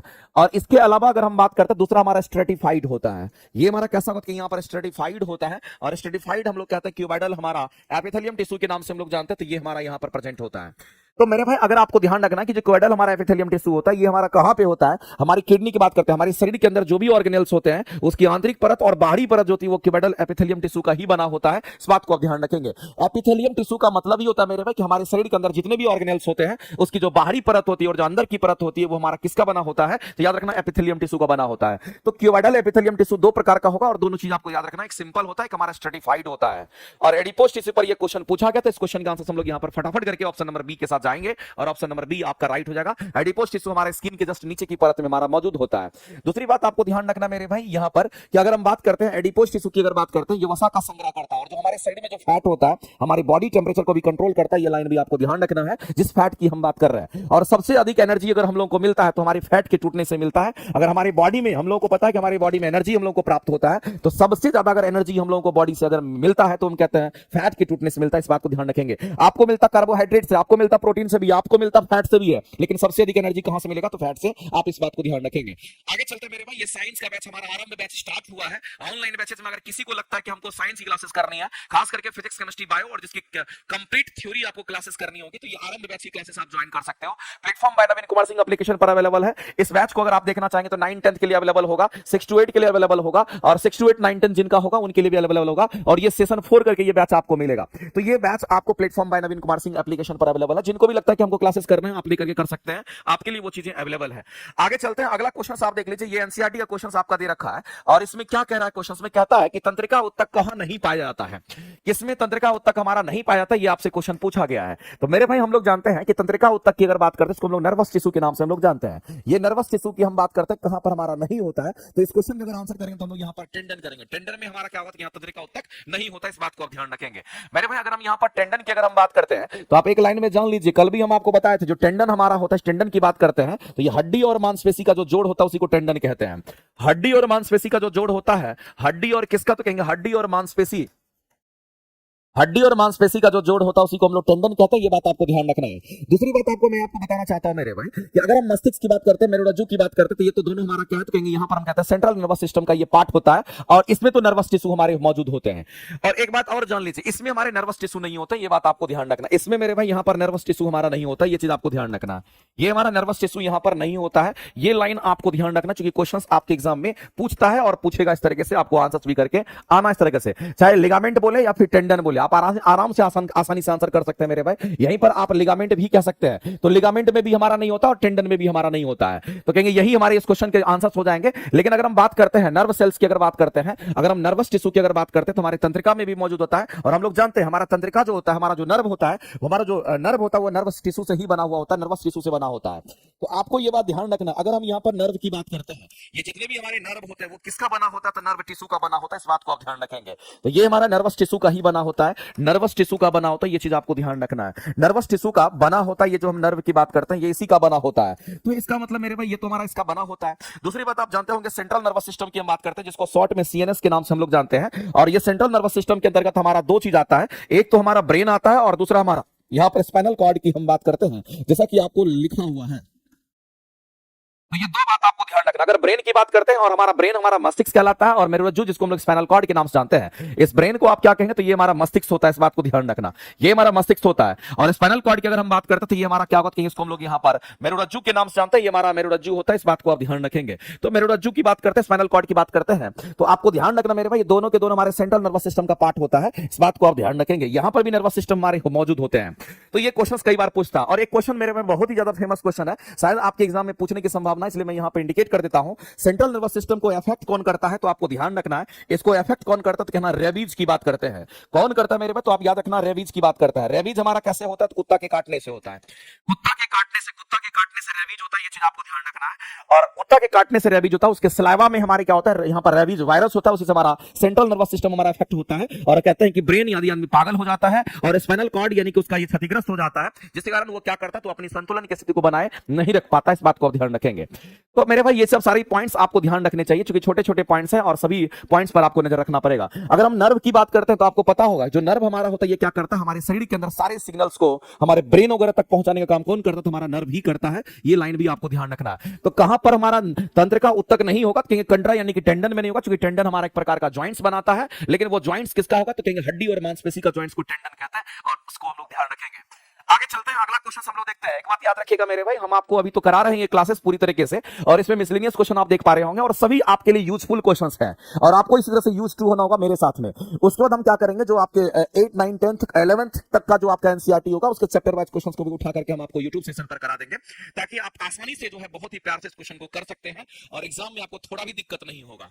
अगले क्वेश्चन की बात करते हैं, मरुस्थलीय पादप की हम बात करते हैं। जितने भी मेरे भाई मरुस्थलीय पादप होते हैं उसमें क्या होता है कि मरुस्थल में हमारा पानी की मात्रा कम होती है, तो वहां पर जल की मात्रा कम होती है, जिसकी वजह से हम कहते हैं कि प्लांट सूखने लगते हैं। तो वहां पर वाष्पीकरण की जो दर होती है ना, उसको कंट्रोल करना पड़ता है, और वो कैसे कंट्रोल होता है वो आपसे पूछा गया है। तो आपसे क्वेश्चन में यहाँ पर फाइनल ये बोला गया है कि मरुस्थलीय पादप की अगर बात करते हैं, राजस्थान वगैरह में देखते होंगे मरुस्थलीय पादप मौजूद होते हैं, और मरुस्थलीय पादप में हमारा क्या होता है कि यहाँ पर जल ह्रास की दर में, कह रहा कि जल ह्रास की दर की बात करते हैं, तो जल ह्रास की दर में हमारा किसके कारण कमी आती है, यानी कि ट्रांसपेरेंशन की अगर बात करता है या वाष्पोत्सर्जन का जो हमारा होता है क्रियाएं, उसमें अगर कमी करने की बात आती है तो वो कैसे कमी आती है, ये आपसे पूछा गया है। इसी को हम लोग क्यूटिकल कहते हैं, इस बात को ध्यान रखना मेरे भाई। एक बात आप सीधा सीधा जान लीजिए कि जितने भी मरुस्थलीय पादप होते हैं, जितने भी हमारे क्या होते हैं कि यहाँ पर मरुस्थलीय पादप की अगर हम बात करते हैं, तो ये मरुस्थलीय पादप की जो पत्तियां होती है, मरुस्थलीय पादप की जो पत्तियां होती है, इस पत्तियां की हम बात करते हैं। इसकी पत्तियां की ऊपरी हिस्सा और निचला हिस्सा, मेरे भाई पत्ती के जो ऊपरी और निचली परत होती है, पत्ती की बात कर रहे हैं, और इस पत्ती के ऊपरी और निचली परत की हम बात कर रहे हैं। ऊपरी या फिर इसके निचली परत की हम बात करते हैं, ऊपरी परत या फिर निचली परत की हम बात करते हैं। ये ऊपरी परत और निचली परत जो होता है, ये हमारा किसका बना होता है, तो ऊपरी परत और निचली परत हमारा क्यूटिकल का बना होता है। ये चीज आपको ध्यान रखना है, इसको हम लोग क्यूटिकल कहते हैं। ये क्यूटिकल का बना होता है, ये बात आपको ध्यान रखना। और यही क्यूटिकल का हमारा बना होता है, और क्यूटिकल हमारा कैसा होता है, मोम जैसा पदार्थ होता है। ये कैसा पदार्थ होता है तो आपको ध्यान रखना है, ये हमारा क्यूटिकल मोम जैसा पदार्थ होता है। और यही मोम जैसा पदार्थ जिसको हम लोग क्यूटिकल कहते हैं, ये क्या करता है तो ट्रांसपायरेशन के रेट को कम कर देता है। ये क्या करेगा तो आपको ध्यान रखना है कि ट्रांसपायरेशन की अगर हम बात करते हैं तो इस ट्रांसपायरेशन रेट को ये क्या करता है तो यहां पर कम कर देता है। अगर ट्रांसपायरेशन रेट को कम कर दिया तो समझ लीजिए मेरे भाई वाष्पोत्सर्जन की क्रिया जो होती है वो स्लो हो जाती है, और धीरे धीरे पानी का वाष्पोत्सर्जन हो पाता है, तो पानी हमारा वो प्लांट जिंदा रह पाता है। उसका यही मेन फंक्शन होता है, और खास करके मरुस्थलीय पौधे में ये ज्यादातर हमारा उपयोगी माना जाता है। वैसे होने के लिए तो सभी प्लांट में होते हैं, लेकिन आपको ध्यान रखना है कि मरुस्थलीय पादप को अगर सूखने से, मुरझाने से अगर कोई बचाता है तो हमारा वही यही बचाता है, जिसको क्यूटिकल कहते हैं। और ये क्यूटिकल कहां होगा तो हम लोग याद रखेंगे मेरे भाई, उसके हमारे पत्ती में होता है, और पत्ती के बाहरी और अंदर की जो आवरण होती है उसी पर होता है। ये मोम जैसा पदार्थ होता है, इस बात को इसलिए इसको उपत्वचा कहा गया है। अगर प्लांट की पत्ती की अगर बात करते हैं उसमें और भी चीजें होती है, जैसे हम लोग स्टोमेटा की अगर बात कर लेते हैं, तो प्लांट में मेरे भाई स्टोमेटा भी हमारा होता है, और स्टोमेटा का अपना एक फंक्शन है, और अपने फंक्शन के लिए जाना जाता है, इसलिए बहुत ही फेमस क्वेश्चन हमारा यहां पर होता है, और इसको भी आप जान लीजिए बेहतरीन तरीके से। अगर हम स्टोमेटा की बात करते हैं तो आपको याद रखना मेरे भाई, इस स्टोमेटा को हम लोग रंध्र के नाम से जानते हैं, ये बात आपको पता होगा। और जो छोटे छोटे छिद्र होते हैं पत्ती में, जो छोटे छोटे छिद्र होते हैं उसी को रंध्र कहते हैं, इस बात को ध्यान रखना। ये रंध्र हमारा क्या बात कहेंगे, जो छोटे छोटे छिद्र की बात कर रहे हैं, जो छोटे छोटे हमारे छिद्र होते हैं यहाँ पर, वही रंध्र हमारा होता है। लेकिन छोटे छोटे छिद्र कहां पे होंगे तो यहाँ पर पत्ती में होता है, ये चीज आपको ध्यान रखना है। ये पत्ती में होता है, और इसको आप नेकेड आई से नहीं देख सकते हैं, हमारा ये छोटा, बहुत ही छोटा होता है।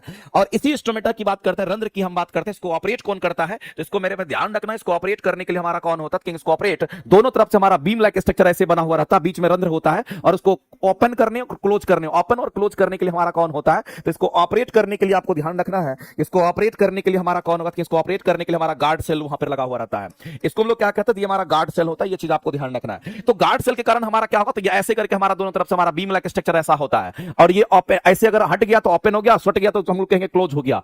ओपन और क्लोज हमारा ऐसा होता है, और बीच में हमारा क्या होता है, स्टोमेटा होता है, इसको हम लोग रंध्र के नाम से जानते हैं। और आपको ध्यान रखना मेरे भाई, इसी रंध्र की हम बात करते हैं, यहीं से हमारा वाष्पोत्सर्जन की क्रिया होती है, और इसी में गैसों का विनिमय भी होता है हमारा, यहीं पर गैसों का विनिमय भी होता है, इस बात को ध्यान रखेंगे। अगर गैसों का विनिमय की अगर बात करेंगे तो हमारा यहीं पर होगा। और आपको दूसरी बात ध्यान रखना, जो हमारा स्टोमेटा होता है इससे वाष्पोत्सर्जन की भी क्रिया होती है, ये चीज आपको ध्यान रखना है। इससे वाष्पोत्सर्जन की भी क्रिया होती है, वाष्पोत्सर्जन की भी यहां पर क्रिया होती है। ये लाइन आपको ध्यान रखने क्रिया होती है, ये लाइन भी आपको ध्यान रखना। छोटे छोटे पॉइंट्स है, लेकिन आपको ध्यान तो सभी पॉइंट्स पर रखना पड़ेगा। और जो भी बच्चे मेरे भाई हमारे आरंभ बैच से जुड़ेंगे, जो न्यू बैचेज हैं या फिर जो पुराने बैचेज हैं, उनको हम क्या करेंगे तो यहाँ पर एप्लीकेशंस पर भी ये वीडियो जो है उपलब्ध करा देंगे। एनसीईआरटी का एनसीईआरटी साइंस करके वो आपका प्लेलिस्ट बना हुआ रहेगा आपके एप्लीकेशंस पर। अगर आप मेरे बैच से जुड़े हुए होंगे तो वहां से आपको हमेशा के लिए रह जाएगा, आप कभी भी उसको उठा करके अपने एप्लीकेशन से पढ़ सकते हैं। तो आरंभ बैच में भी नियुक्त आपको मिल जाएगा, साथ ही साथ आपको जो इंजेक्शन बैच है उसमें भी मिल जाएगा, और साथ ही साथ अखंड ज्योति बैच जो हमारा चलता है उसमें भी आपको साइंस की क्लासेस में वो चीज देखने को मिल जाएगा। तो ये एनसीईआरटी साइंस करके वहां पर भी इसको हम डलवा देंगे, ताकि आप आसानी से पढ़ सकते हैं, कहीं से कोई दिक्कत आपको नहीं होगा। अगर हम लिग्निन की बात करते हैं मेरे भाई, तो आप एक बात जान लीजिए, ये जो हमारा लिग्निन होता है, इसकी अगर बात, इस क्वेश्चन के आंसर हमारे निकल चुके हैं, आंसर हमारे यही होगा। लेकिन अगर हम लिग्निन की अगर बात करते हैं तो आपको ध्यान रखना है, आप देखते होंगे बीज वगैरह का जो बाहरी आवरण होता है, जैसे कि आप देखते होंगे नारियल का होता है, नारियल का बाहरी आवरण कितना हार्ड होता है, तो मेरे भाई लिग्निन के कारण होता है, इस बात को ध्यान रखेंगे। अगर हम नारियल की बात करते हैं, नारियल का जो बाहरी बाहरी आवरण हमारा होता है, नारियल के बाहरी आवरण की अगर हम बात करते हैं, नारियल का बाहरी आवरण कैसा होता है, यहाँ पर हार्ड होता है, कठोर होता है, इसका मतलब समझ लीजिए लिग्निन के कारण होता है, और ये लिग्निन हमारा किस में होता है, स्क्लेरेंकाइमा उत्तक में होता है। इस बात को ध्यान रखना, ये लिग्निन किस में, तो आपको ध्यान रखना मेरे भाई, ये स्क्लेरेंकाइमा की हम बात करते हैं, ये स्क्लेरेंकाइमा की हम बात करते हैं, और इसी स्क्लेरेंकाइमा उत्तक में हमारा ये मौजूद होता है, और ये क्या करता है, उसको हार्ड बना देता है। अगर सुबेरिन की बात करते हैं तो आपको ध्यान रखना, ये वाटर प्रूफिंग का काम करता है, ये प्लांट में वाटर प्रूफिंग का काम करता है। अगर हम यहाँ पर प्लांट में कहते हैं कि हमारा यहाँ पर सुबेरिन होता है, याद रखिएगा ये क्वेश्चन कई बार बीपीएससी पूछी है, इसलिए आपको ध्यान रखना है। तो इसमें सुबेरिन के बारे में भी क्वेश्चन आपके एग्जाम में आ जाते हैं, तो हम कहेंगे यहाँ पर सुबेरिन की हम बात कर रहे हैं, यहाँ पर हम सुबेरिन की बात कर रहे हैं, और ये सुबेरिन हमारा क्या करता है, तो आपको ध्यान रखना है, ये क्या करेगा, वाटर प्रूफिंग करता है, ये चीज आपको ध्यान रखना है, ये वाटर प्रूफ का हमारा काम करता है, ये आपको ध्यान रखना है। अगर वाटर प्रूफ का काम करता है, इसका मतलब है मेरे भाई, ये आप सीधा कहेंगे इसके अंदर पानी जाने से ये इसको रोकता है। अगर बारिश वारिश होती है तो इसके अंदर पानी को घुसने से रोकेगा, नहीं तो वहां पर फंगस वगैरह लगने की संभावनाएं ज्यादा बढ़ जाती है, बैक्टीरिया का आक्रमण होने की संभावना बढ़ जाती है। तो ये प्लांट के अंदर सुबेरिन के रूप में हमारा होता है, और सुबेरिन हमारा क्या होता है, कहेंगे यहाँ पर हमारा आप लिक्विड फॉर्म में हमारा होता है, और वाटर प्रूफिंग का ये काम करता है। इस बात को आप ध्यान रखेंगे, छोटे छोटे पॉइंट्स है, लेकिन सभी पॉइंट्स पर क्वेश्चन आपके एग्जाम में आता है, इसलिए आपको सभी पॉइंट्स के बारे में पता होना चाहिए। आगे चलते हैं, अगला क्वेश्चन हम लोग यहाँ पर देखते हैं मेरे भाई, और हम लोग समझते हैं यहाँ पर क्या क्वेश्चन दे रखा है। फ्लेम में पाए जाने वाले जो निर्जीव पदार्थ हमारे होते हैं, वो आपसे पूछा गया कौन सा ऐसा पदार्थ है जो हमारे फ्लेम में पाया जाता है। एक बात बता दीजिए मेरे भाई, हम लोग जाइलम और फ्लेम के बारे में पढ़े हैं, और उसी के बारे में आपको आंसर करना है। जिस फ्लो में हम आपको बता रहे हैं, इसी फ्लो में आपको भी बनना है, और एग्जाम देखिए कैसे क्वालिफाई आप करते हैं। एक एक क्वेश्चन का आंसर आप प्रॉपर करके आइएगा, लगातार प्रैक्टिस कीजिएगा तो एक एक चीज अवेलेबल, एक एक चीज संभव है, नहीं प्रैक्टिस करोगे तो फिर मामला थोड़ा गड़बड़ हो जाता है। अगर हम बात करते हैं मेरे भाई, तो हम लोग यहाँ पर पता होगा कि हमारा एक जटिल अस्थायी उत्तक होता है। ये बात किसको नहीं पता होगा, एक एक बच्चे को पता होगा कि अगर हम यहाँ पर जटिल अस्थायी उत्तक की अगर बात करते हैं, ये जो हमारा जटिल अस्थायी उत्तक होता है वो कौन सा होता है। तो जटिल अस्थायी उत्तक में आपको ध्यान रखना, दो तरह के उत्तक होते हैं, एक हमारा यहाँ पर जाइलम की हम बात करते हैं, दूसरा हमारा यहाँ पर फ्लेम की हम बात करते हैं। और ये जो जाइलम हमारा होता है, जल में घुले हुए खनिज लवण को प्लांट के अंदर पहुंचाता है, और याद रखना मेरे भाई, और ये जो फ्लेम हमारा होता है आफ्टर फोटोसिंथेसिस करने के बाद जो प्लांट भोजन बनाता है, उस भोजन को प्लांट में हर एक जगह पहुंचाने का काम हमारा ये फ्लेम करता है। और ये दोनों संवहनी उत्तक के नाम से जाना जाता है, क्योंकि ये दोनों संवहन करता है, ये जल में घुले हुए खनिज लवण का संवहन करता है, और ये पके हुए जो भोजन होते हैं, जो भोजन बन जाता है उसका संवहन करता है, इसलिए दोनों संवहनी उत्तक के नाम से भी फेमस है। इस बात को आप ध्यान रखेंगे। तो जटिल अस्थायी उत्तक में अगर इन दोनों को देखते हैं तो ये हमारा क्या होता है, संवहनी उत्तक के नाम से जाना जाता है। इस बात को आप ध्यान रखिएगा, कई बार आपको संवहनी उत्तक बोल देगा, जिसको हम लोग वैस्कुलर टिश्यू इंग्लिश में कहते हैं, इसको हम लोग क्या कहेंगे, तो इसको हम लोग यहाँ पर वैस्कुलर टिश्यू के नाम से जानते हैं, ये चीज आपको ध्यान रखना है। और जो वैस्कुलर टिश्यू हमारा होता है, उसमें हम कहते हैं कि हमारा संवहन होगा, लेकिन किसका संवहन होगा, तो जल में घुले हुए खनिज लवण का संवहन होगा, नहीं तो हम कहेंगे कि जो आफ्टर फोटोसिंथेसिस जब भोजन हमारा पक जाता है, प्लांट बन जाता है भोजन, तो वो भोजन का परिवहन हमारा होता है। लेकिन एक चीज मेरे भाई आपको ध्यान रखना है, ये जो जाइलम हमारा होता है ये एक दिशात्मक होता है, ये चीज आपको ध्यान रखना है, ये एक दिशात्मक होता है। ये कैसा होगा, कहेंगे एक दिशात्मक हमारा होता है, ये लाइन आपको ध्यान रखना है, एक दिशात्मक हमारा होता है। और अगर हम बात करते हैं फ्लेम के लिए, तो आपको ध्यान रखना मेरे भाई, ये द्विदिशात्मक होता है, चूंकि क्वेश्चन यहां से पूछा गया है, ये द्विदिशात्मक हमारा होता है। और द्विदिशात्मक का मतलब हो गया कि ये बाय डायरेक्शनल होगा, और इसका मतलब हो गया ये हमारा यूनिडायरेक्शनल हमारा होता है। अगर हम बात करते हैं यहाँ पर जाइलम की बात करते हैं, फ्लेम की बात करते हैं, और क्वेश्चन हमारे फ्लेम से अगर पूछे गए हैं, तो इस फ्लेम में हमारा क्या होता है, कुछ निर्जीव हमारे उत्तक होते हैं, इसके कुछ निर्जीव पार्ट्स होते हैं, और इसके कुछ निर्जीव जो हमारे पार्ट्स होते हैं, वो निर्जीव पार्ट्स कौन सा होगा, तो उसको आप जान लीजिए। इसके जो निर्जीव पार्ट्स होते हैं वो कौन सा होंगे, तो आपको ध्यान रखना है कि जो फ्लेम हमारे होते हैं वो 4 प्रकार के उत्तक से बना हुआ होता है। उसी में एक उत्तक की बात करते हैं, उसको हम लोग यहाँ पर फ्लेम फाइबर के नाम से हम लोग जानते हैं, जिसको हम लोग यहाँ पर फ्लेम फाइबर के नाम से हम लोग जानते हैं। ये जो फ्लेम फाइबर हमारा होता है एक निर्जीव उत्तक होता है, इसको मृत उत्तक के नाम से भी जानते हैं। जो हमारा निर्जीव उत्तक होता है इसी को मृत उत्तक भी कहते हैं, ये चीज आपको ध्यान रखना है, यही हमारा मृत उत्तक भी कहलाता है, ये लाइन आपको ध्यान रखना। वैसे आप जान लीजिए कि फ्लेम हमारा कितने प्रकार के टिश्यू से बना होता है, 4 प्रकार के टिश्यू से बना होता है, और 4 प्रकार के टिश्यू को अगर देखिएगा तो आपको एक लाइन में याद रखना चाहिए। सिव ट्यूब की हम बात कर लेते हैं, साथ ही साथ अगर हम बात करेंगे तो यहाँ पर कंपेनियन सेल की बात करते हैं, आपको याद रखना पड़ेगा मेरे भाई। सिव टिश्यू हो गया, कंपेनियन सेल हो गया, उसके बाद अगर हम बात करते हैं तो हमारा यहाँ पर फ्लेम पैरेन्काइमा की बात करते हैं, ये हमारा फ्लेम पैरेन्काइमा हो जाता है। और साथ ही साथ आपको ध्यान रखना है कि फ्लेम फाइबर भी हमारा यहां पर मौजूद होता है, तो फ्लेम पैरेन्काइमा के साथ हम कहेंगे फ्लेम फाइबर भी हमारा यहां पर होता है। इस बात को आप ध्यान रखेंगे। तो ये 4 प्रकार के टिश्यू से बने होते हैं, लेकिन इसी में आपको ध्यान रखना जो हमारा मृत उत्तक होता है वो कौन सा होता है, कहेंगे फ्लेम फाइबर हमारा मृत उत्तक होता है, जिसको हम यहां पर लाल कलर से डार्क कर देते हैं, और यही हमारा मृत उत्तक होता है, जैसा कि आपको क्वेश्चन भी आपको इसी पर पूछा गया है। तो फाइनली इस क्वेश्चन के अगर आप आंसर करने के लिए जाओगे तो क्या करोगे, तो मेरे में फ्लेम में पाए जाने वाले निर्जीव जो पदार्थ होंगे वो हमारे कौन से होंगे, तो बताइए उसमें से कौन सा कहेंगे, फ्लेम फाइबर की बात करेंगे। फाइबर हमारा कहां पे है तो कहेंगे यहाँ पर पैरेन्काइमा की बात करेंगे, ये तो नहीं होगा, इसका मतलब फाइबर हमारा यही है मेरे भाई। फिलामेंट की बात करते हैं, फाइलम तंतु की बात करते हैं, ये हमारा फाइलम, यही हमारा फाइबर में आ जाएगा। इस बात को आंसर करेंगे और ऑप्शन नंबर बी आपका राइट हो जाएगा। लेकिन अगर हम लोग जाइलम की बात करते हैं तो इसमें भी हमारा क्या होता है, किंग निर्जीव ऊतक हमारा होता है। ध्यान रखिएगा, अगर हम जाइलम की बात करते हैं तो इसमें भी निर्जीव ऊतक होता है। चलो इसके भी लिख देते हैं मेरे भाई, इसमें भी हमारा निर्जीव ऊतक होता है। अगर इसके निर्जीव ऊतक की अगर हम बात करते हैं तो इसमें निर्जीव ऊतक हमारा कौन सा होगा, हम कहते हैं निर्जीव ऊतक इसका जो होता है वो हमारा ट्रैकिड्स होता है। साथ ही साथ अगर आप बात करते हैं तो यहाँ हमारा वेसल्स भी निर्जीव ऊतक के अंतर्गत आता है, ये चीज आपको ध्यान रखना। हाँ, जाइलम फाइबर की बात करते हैं, जाइलम पैरेन्काइमा की बात करते हैं तो वो सजीव ऊतक होता है, तो इसमें निर्जीव ऊतक भी होगा और साथ साथ हमारा इसमें सजीव ऊतक होता है, ये चीज आपको ध्यान रखना है। तो सजीव ऊतक में आप सीधा कहेंगे वो कौन होगा, तो कहेंगे जाइलम पैरेन्काइमा के नाम से हम लोग जानते हैं। और साथ ही साथ हम लोग को ध्यान रखना कि जाइलम यहाँ पर फाइबर के नाम से हम लोग जानते हैं। तो ये चीज मेरे भाई आपको ध्यान रखना, ये दोनों के दोनों सजीव ऊतक होते हैं और ये हमारे निर्जीव ऊतक होते हैं, ये पॉइंट्स आपको ध्यान रखना पड़ेगा। तो ये चीज जटिल अस्थायी ऊतक की अगर हम बात करते हैं कभी भी, तो हम लोगों को इतना बात पता होना चाहिए। और कभी भी एग्जाम में क्वेश्चन अगर आ गया तो एक एक लाइन मुझे रटा हुआ होना चाहिए, ताकि हम आसानी से क्वेश्चन के आंसर करके आ जाएंगे, कोई दिक्कत नहीं होगा। ठीक है सर, ऐप में डेली पीडीएफ क्यों नहीं डलवाते हैं? डेली पीडीएफ बोल देंगे, डाल देगा, कोई दिक्कत नहीं है, आपके पास अवेलेबल हो जाएगा पीडीएफ। ठीक है, चलिए आगे चलते हैं और अगला क्वेश्चन हम लोग यहां पर देखते हैं क्या कहता है, समझिएगा। गलत वाक्य का चयन करना है आपको, यहां पर यह चीज आपको ढूंढना कि कौन सा स्टेटमेंट हमारा यहां पर रॉन्ग है। लेकिन एक बात याद रखिएगा, हम आपको जो भी क्वेश्चन हम आपको कराएंगे, ओरिजिनल आपको एनसीईआरटी का क्वेश्चन रहेगा, एससीईआरटी का क्वेश्चन रहेगा, और साथ ही साथ एनसीईआरटी एग्जाम्पलर के क्वेश्चन रहेंगे, वो अच्छे लेवल के क्वेश्चन रहेंगे जो एग्जाम में डायरेक्ट छपने का संभावना बहुत ज्यादा रहता है। आप पढ़ते तो रहिए, काम कैसे आपका हो जाता है, बस आप मेरे साथ प्रैक्टिस करते रहिए, खाली देखते रहिए, लगातार देखिएगा तो आप उतना ही फ्लो में आप आ जाइएगा और उसी फ्लो में एग्जाम निकलता है। बात करते हैं मेरे भाई, यहां पर हमारे सामने में दे रखा है कि एक कोशिका यूकैरियोटिक जीवों में प्रोटिस्टा के अंतर्गत रखा जाता है। विटेकर के बारे में बोला गया है, मोनेरा के बारे में बोला गया है। बताइए मेरे भाई, हम लोगों को इस क्वेश्चन के अगर आंसर करने होंगे तो क्या करेंगे? वैसे तो हम लोग जानते हैं कि एक कोशिका यूकैरियोटिक हमारे जीव प्रोटिस्टा के अंतर्गत रखा जाता है, ये तो हमारा मेरे भाई बिल्कुल सही है, एक कोशिका जीव उसके अंतर्गत होता है और ये हमारा यूकैरियोटिक्स भी होता है, ये हमारा सही स्टेटमेंट है। आगे चलते हैं, अगला हम लोग देखते हैं यहाँ पर क्या कहता है। तो मेरे भाई ये पहला स्टेटमेंट में कहीं से कोई दिक्कत नहीं है, पहला स्टेटमेंट एकदम पूरी तरीके से हमारा राइट है। हम लोगों को एक बात ध्यान रखना, चलो हम यहाँ पर थोड़ा सा चर्चा कर देते हैं। आपने नाम सुना होगा मेरे भाई, आर एच विटेकर का नाम सुना होगा, बस इतना ही आप ध्यान रखिएगा, काम आपका चलते चला जाएगा। अगर आर एच विटेकर की बात करते हैं तो इन्होंने जीवों का क्लासिफिकेशन किया है, और जो जीव जंतु है, जीव जंतु को 5 भागों में इन्होंने बांटा है। जीव जंतु को कितने भागों में बांटा, तो कहेंगे यहाँ पर 5 भागों में बांटा, ये बात आपको ध्यान रखना है। जीव जंतु को 5 भागों में बांटा है, ये बात आपको बांटा है, ये चीज आपको ध्यान रखना। हम किसकी बात करते हैं? आर एच विटेकर की हम बात करते हैं। ये जो 5 भाग है मेरे भाई, ये कौन से होते हैं तो आपको ध्यान रखना है। इसी 5 भाग की अगर हम बात करते हैं, सबसे पहले तो हम यहाँ पर मोनेरा की हम बात करेंगे। लेकिन ये जो मोनेरा हमारा होता है, आपको ध्यान रखना है कि मोनेरा हमारा एक कोशिकीय जीव तो होता है, ये आपको ध्यान रखना। ये मोनेरा कैसा होगा, कहीं हमारा एक कोशिकीय तो जीव होगा।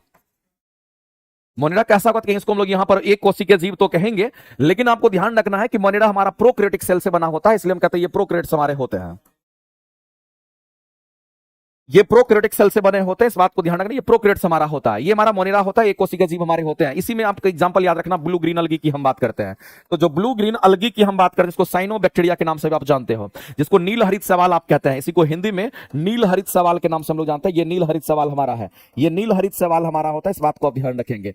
और इसी को साइनोबैक्टीरिया भी कहते हैं। इसी को हम लोग क्या कहते हैं, इसी को हम लोग यहाँ पर साइनोबैक्टीरिया के नाम से भी जानते हैं, ये चीज आपको ध्यान रखना, ये साइनोबैक्टीरिया हमारा होता है। और सबसे बड़ी बात तो यह है, ये साइनोबैक्टीरिया ब्लू ग्रीन अलगी है, तो मेरे भाई ये हमारा स्वपोषी होता है, जो इसके अंदर क्लोरोफिल पाया जाता है और ये क्या करता है, फोटोसिंथेसिस कर लेता है। तो आपको ध्यान रखना मेरे भाई, ये ब्लू ग्रीन अलगी हमारा कैसा होता है, हमारा यहाँ पर स्वपोषी भी होता है। ये लाइन आपको ध्यान रखना है, ये स्वपोषी क्यों होता है, क्योंकि ये हमारा ब्लू ग्रीन अलगी है और ये इसके अंदर क्लोरोफिल पाया जाता है और ये क्या करता है, स्वपोषी है और ये अपना भोजन खुद बना लेता है। ये लाइन भी आपको ध्यान में रखना पड़ेगा। इसी तरीके से अगर हम मोनेरा की बात चलते हैं, यहाँ पर प्रोटिस्टा की अगर हम बात करते हैं, तो आपको ध्यान रखना है कि अगर हम प्रोटिस्टा की अगर बात करते हैं, तो ये प्रोटिस्टा जो हमारा होता है, अगर इसकी बात करते हैं तो आपको ध्यान रखना है कि जो भी प्रोटिस्टा की अगर हम बात कर रहे हैं, ये हमारे कैसे में, तो ये भी हमारे एक कोशिकीय जीव होते हैं, इसमें कहीं से कोई दिक्कत वाली बात नहीं है। ये एक कोशिकीय जीव है तो है मेरे भाई, इस बात को ध्यान रखेंगे।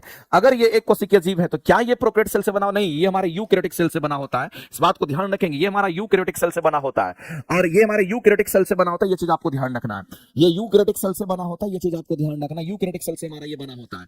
और याद रखना मेरे भाई कि जो प्रोकैरियोटिक सेल से बना होता है, जो भी जीव हमारे प्रोकैरियोटिक सेल से बना होता है, उसमें केंद्रक वगैरह वेल डिफाइंड नहीं होता है, केवल और केवल इसमें हमारा राइबोसोम प्रेजेंट होता है, इस बात को ध्यान रखेंगे।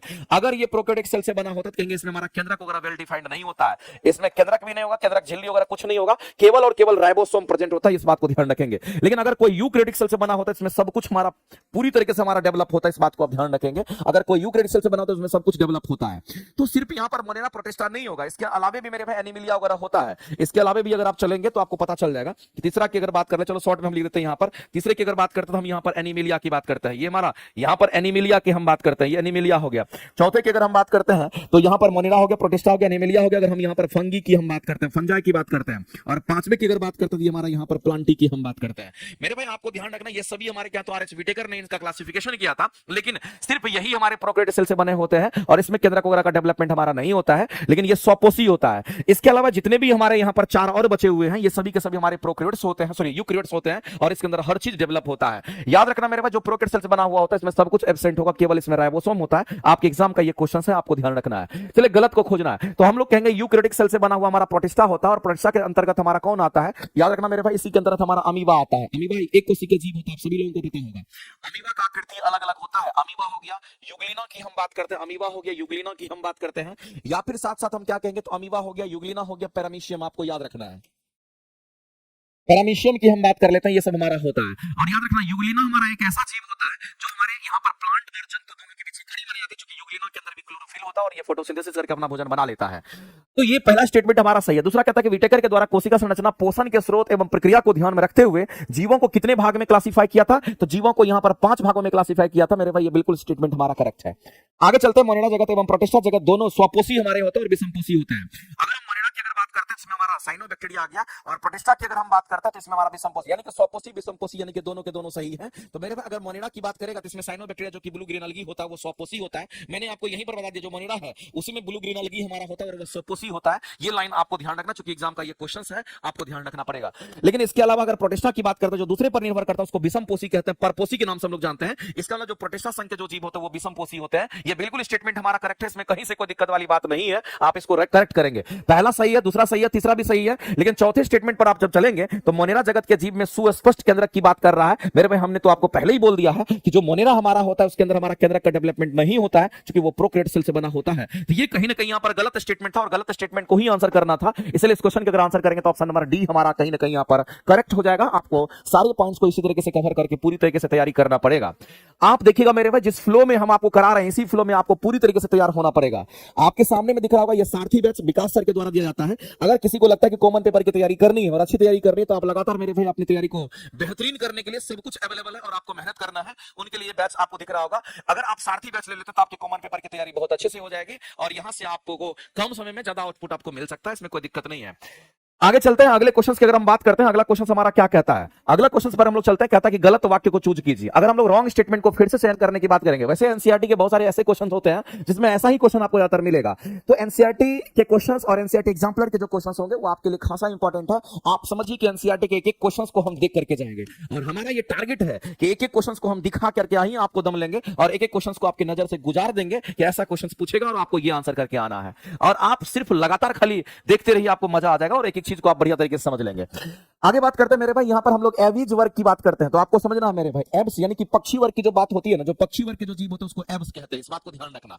ये जो पक्षी वर्ग के जो जीव होते हैं इस पक्षी वर्ग को हम लोग क्या कहते हैं, इसी को हम लोग एब्स के नाम से जानते हैं, ये चीज आपको ध्यान रखना। इसी को हम लोग क्या कहते हैं, एब्स कहते हैं। पक्षी वर्ग जो होता है हमारा उसी को एब्स कहा जाता है, ये लाइन आपको ध्यान रखना है। लेकिन अगर हम पक्षी वर्ग की बात करते हैं तो आपको ध्यान रखना है सिर्फ पक्षी वर्ग की बात नहीं करेंगे, स्तनधारी और पक्षी वर्ग दोनों वर्ग की बात करेंगे और दोनों के टेम्परेचर जो होते हैं बॉडी टेम्परेचर वो किसी भी सूरत में, किसी भी स्थिति में, किसी भी परिस्थिति में कांस्टेंट होगा। यानी हम लोग की बात करते हैं, हम लोग मैमल्स की बात करते हैं तो जितने भी हमारे मैमल्स हैं, जितने भी स्तनधारी की हम बात करते हैं, और साथ ही साथ मेरे भाई मैमल्स तो आपका होगा ही होगा, और पक्षी वर्ग की बात करते हैं इसके बॉडी टेम्परेचर जितना है उतना ही रहेगा, चाहे ठंडी रहे, गर्मी रहे, बरसात रहे, कुछ भी फर्क नहीं पड़ता है। हर एक मौसम में आपका बॉडी टेम्परेचर 37 डिग्री सेल्सियस है तो उतना ही मेंटेन रहेगा।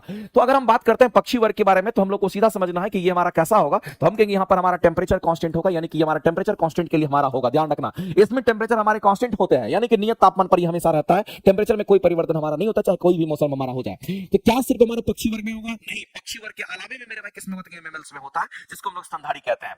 तो उसी एवीज वर्ग को बोला गया पक्षी वर्ग। तो मेरे भाई यहाँ पर आपको एकदम थोड़ा सा भी दिक्कत नहीं होना चाहिए। अगर एवीज वर्ग के पक्षी समतापी होते हैं तो समतापी का मतलब क्या हो गया? अगर टेम्परेचर को हमने कांस्टेंट मान लिया, इसका मतलब मेरे भाई कांस्टेंट टेम्परेचर का मतलब होता है एक समान तापमान।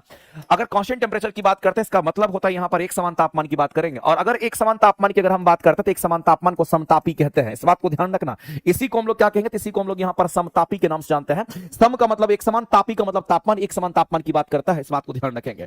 तो दूसरी बात कहता है कि एवीज वर्ग के पक्षी समतापी होते हैं। बिल्कुल सही बात है। पक्षी वर्ग में जितने भी पक्षी होंगे सभी समतापी होंगे, उसके बॉडी टेम्परेचर कांस्टेंट होगा। लेकिन ध्यान रखना, अंडा देने वाले, और ये अंडा देता है, पक्षी तो अंडा ही देता है मेरे भाई, तो ये अंडा देने वाले हमारे होंगे, ये भी स्टेटमेंट राइट है। और इसके हृदय में 4 कक्ष होते हैं। हम लोग जानते हैं कि किसके हृदय में 4 कक्ष होता है, कितने हर्ट हमारे चेंबर होते हैं। तो जितने भी मैमल्स स्तनधारी होते हैं और जो भी पक्षी वर्ग होता है, स्तनधारी और पक्षी वर्ग की ही हम बात कर रहे हैं, इसमें 4 हर्ट चेंबर होता है। यानी कि ये भी स्टेटमेंट हमारा पूरी तरीके से यहाँ पर करेक्ट है मेरे भाई। तो पहला स्टेटमेंट में कहीं से कोई दिक्कत नहीं है। आगे के क्वेश्चंस को अगर हम लोग देखते हैं, अगला पॉइंट को अगर देखते हैं तो एवीज वर्ग की बात कर रहा हूं, और एवीज वर्ग में आप पक्षी को देखते होंगे। और जो पक्षी का शरीर होता है वो किससे ढका हुआ होता है? तो आप देखते होंगे, अगर एवीज वर्ग में अगर पक्षी को अगर आप देखते हैं तो उसका शरीर मेरे भाई पंख से ढका हुआ होता है। और ये पंख हमारा क्या होता है? तो ये पंख को ही परों कहते हैं। यानी कि परों से ढका हुआ, इसका मतलब मेरे भाई यहां पर हम कहेंगे पंख से ढका होता है। ये चीज आपको ध्यान रखना, ये पंख से ढका होता है। और एक बात आप जानते हैं मेरे भाई कि जो परों से ढका होता है इसको हम लोग पंख से कहते हैं कि ढका होता है। आप एक बात देखते होंगे, जब भी ये जीव, जब भी आप देखते होंगे कोई पक्षी का बच्चा होता है, उसका वही अग्रपाद कहलाता है, जो आगे का पैर कहलाता है। और वही धीरे धीरे करके क्या बन जाता है? पंख बन जाता है। नहीं, आप देखते होंगे वो जब बच्चा जब बड़ा होता है, देखना वही पहले पैर की तरह काम करता है, फिर बाद में वही क्या होता है? यानी पंख बन जाता है। तो एवीज वर्ग के पक्षी का शरीर परों से ढका होता है, यानी कि पंख से ढका होता है। और इनके जो अग्रपाद होते हैं, यानी आगे का जो हमारा पैर होता है, वो हमारे रूपांतरित होकर के पंख बन जाते हैं। ये बात आपका बिल्कुल राइट स्टेटमेंट मेरे में। पक्षी में तो ऐसा हमारा होता ही है। यानी कि अग्रपाद, उसका जो आगे वाला पैर होता है, वो धीरे धीरे करके क्या होता है? पंख बन जाता है और फिर वो उड़ने लगता है। और ये फेफड़ा से सांस लेता है। बिल्कुल सही बात है। पक्षी वर्ग की बात करते हैं और स्तनधारी की बात करते हैं, दोनों फेफड़ा से सांस लेता है, इसमें कोई दिक्कत नहीं है मेरे भाई। ये पूरी तरीके से स्टेटमेंट हमारा यहां पर करेक्ट है। इसमें सारे, आपको ये मत समझना कि मेरे भाई इसमें एक क्वेश्चन है, इसमें कितने क्वेश्चन छुपे हुए हैं आपको समझ में नहीं आएगा। एक क्वेश्चन अगर आप कर लेते हैं मेरे साथ में तो आप समझिए, नहीं तो कम से कम 15-20 क्वेश्चन आपका तैयार हो रहा है, छोटा छोटा क्वेश्चन। और क्वेश्चन तो किसी भी फॉर्मेट में आपसे पूछ सकता है। आगे बात करते हैं हम लोग यहाँ पर पैसीज, मछली को हम लोग पैसीज कहते हैं। जिस तरह से मेरे भाई इसको पक्षी वर्ग को एविस कहता है, उसी तरह से आपको ध्यान रखना, अगर मछली की बात करते हैं, ये जो मछलियां होती है, इस मछली वर्ग की अगर हम बात करते हैं, मछली वर्ग को हम लोग क्या कहते हैं? इसको हम लोग यहाँ पर पैसीज के नाम से हम लोग जानते हैं। इसको हम लोग क्या कहेंगे? तो मेरे भाई यहाँ पर पैसीज कहते हैं। ये चीज आपको ध्यान रखना। तो मछली हो गया, जलस्थलीय जीव हो गया, जो हमारे उभयचर, उभयचर का मतलब मेढक की हम बात करते हैं। उभयचर का मतलब आप क्या समझते हैं? उभयचर का मतलब हमारा मेढक होता है। तो मछली की बात करते हैं, साथ ही साथ जलस्थलीय जीव जो हमारा उभयचर होता है, और रेंगने वाले जो जीव होते हैं हमारे, जो रेंगते हैं सरीसृप, जो मेरे रेंगने वाले जीव होते हैं, ये सभी अंडा देने वाले अंड प्रजक होते हैं, अंडज होते हैं। ये बिल्कुल सही है। अंड प्रजक का मतलब होता है वो अंडा देने वाला हमारा होगा, इसमें कहीं से कोई दिक्कत नहीं है। अब मेरे भाई ये भी सही हो गया, ये भी सही हो गया, ये भी सही हो गया। तीनों जब सही हो गया तो गलत होने की संभावना कहां है? क्योंकि गलत होने की संभावना तब यही होगी और यही हमारा तब आंसर हो जाएगा। ये गलत क्यों होगा मेरे भाई? तो स्तनधारी वर्ग के प्राणी सदैव बोल दिया, इसलिए ये गलत है। और जरायुज का मतलब क्या होता है? जो बच्चा जन्म देता है उसको जरायुज कहते हैं। जो अंडा जन्म देता है उसको हम लोग अंडज कहते थे। ये हमारा आपको जरायुज का मतलब होता है बच्चा देने वाला जो जीव होता है उसको जरायुज कहते हैं। इस बात को ध्यान रखेंगे। जो बच्चा देता है उसको क्या कहेंगे? तो जरायुज के नाम से जानते हैं। ये बात आपको ध्यान रखना। तो जो बच्चा देने वाला होता है, जो बच्चा देने वाला हमारा होता है, उसको जरायुज कहते हैं। और अंड प्रजक हम उसको कहते हैं जो अंडा देने वाला होता है। जो अंडा देने वाला जीव होता है उसकी बात करते हैं। तो अंडा देने वाला जो जीव होगा उसको हम लोग अंडज के नाम से जानते हैं, अंड प्रजक कह देंगे। और बच्चा देने वाले को हम लोग जरायुज के नाम से जानते हैं। अब यहां पर ये गलत क्यों हुआ? तो स्तनधारी वर्ग के प्राणी सदैव हमारे कैसे? तो जरायुज होते हैं। ये गलत इसलिए है मेरे भाई। और अर्थात बच्चे को जन्म देते हैं, तो सही है। लेकिन ये जो सदैव लिखा हुआ है इसकी वजह से ये गलत है। और गलत है तो यही आंसर करेंगे। क्यों गलत है तो इसके ऊपर हम आते हैं और आप इस बात को समझिएगा। आपके बीपीएससी एग्जाम में पूछा गया था और ये क्वेश्चन आपके एग्जाम में पूछा गया क्वेश्चन है। और बीपीएससी कब पूछा था? 2.0 में ये क्वेश्चन आपका पूछा गया था। और क्वेश्चन ये पूछा गया था मेरे भाई, आप याद कीजिएगा कि कौन सा ऐसा स्तनधारी है, स्तनधारी होकर के भी वो अंडा देता है। हम लोग तो जानते हैं दुनिया में जितने भी स्तनधारी होंगे वो बच्चा देगा। स्तनधारी है तो बच्चा ही देगा और बच्चा को फिर दूध पिलाएगा, यानी स्तनधारी है तो बच्चा देगा। लेकिन मेरे पास कुछ अपवाद है और अपवाद पे क्वेश्चन पूछा गया था और आपको ध्यान रखना है।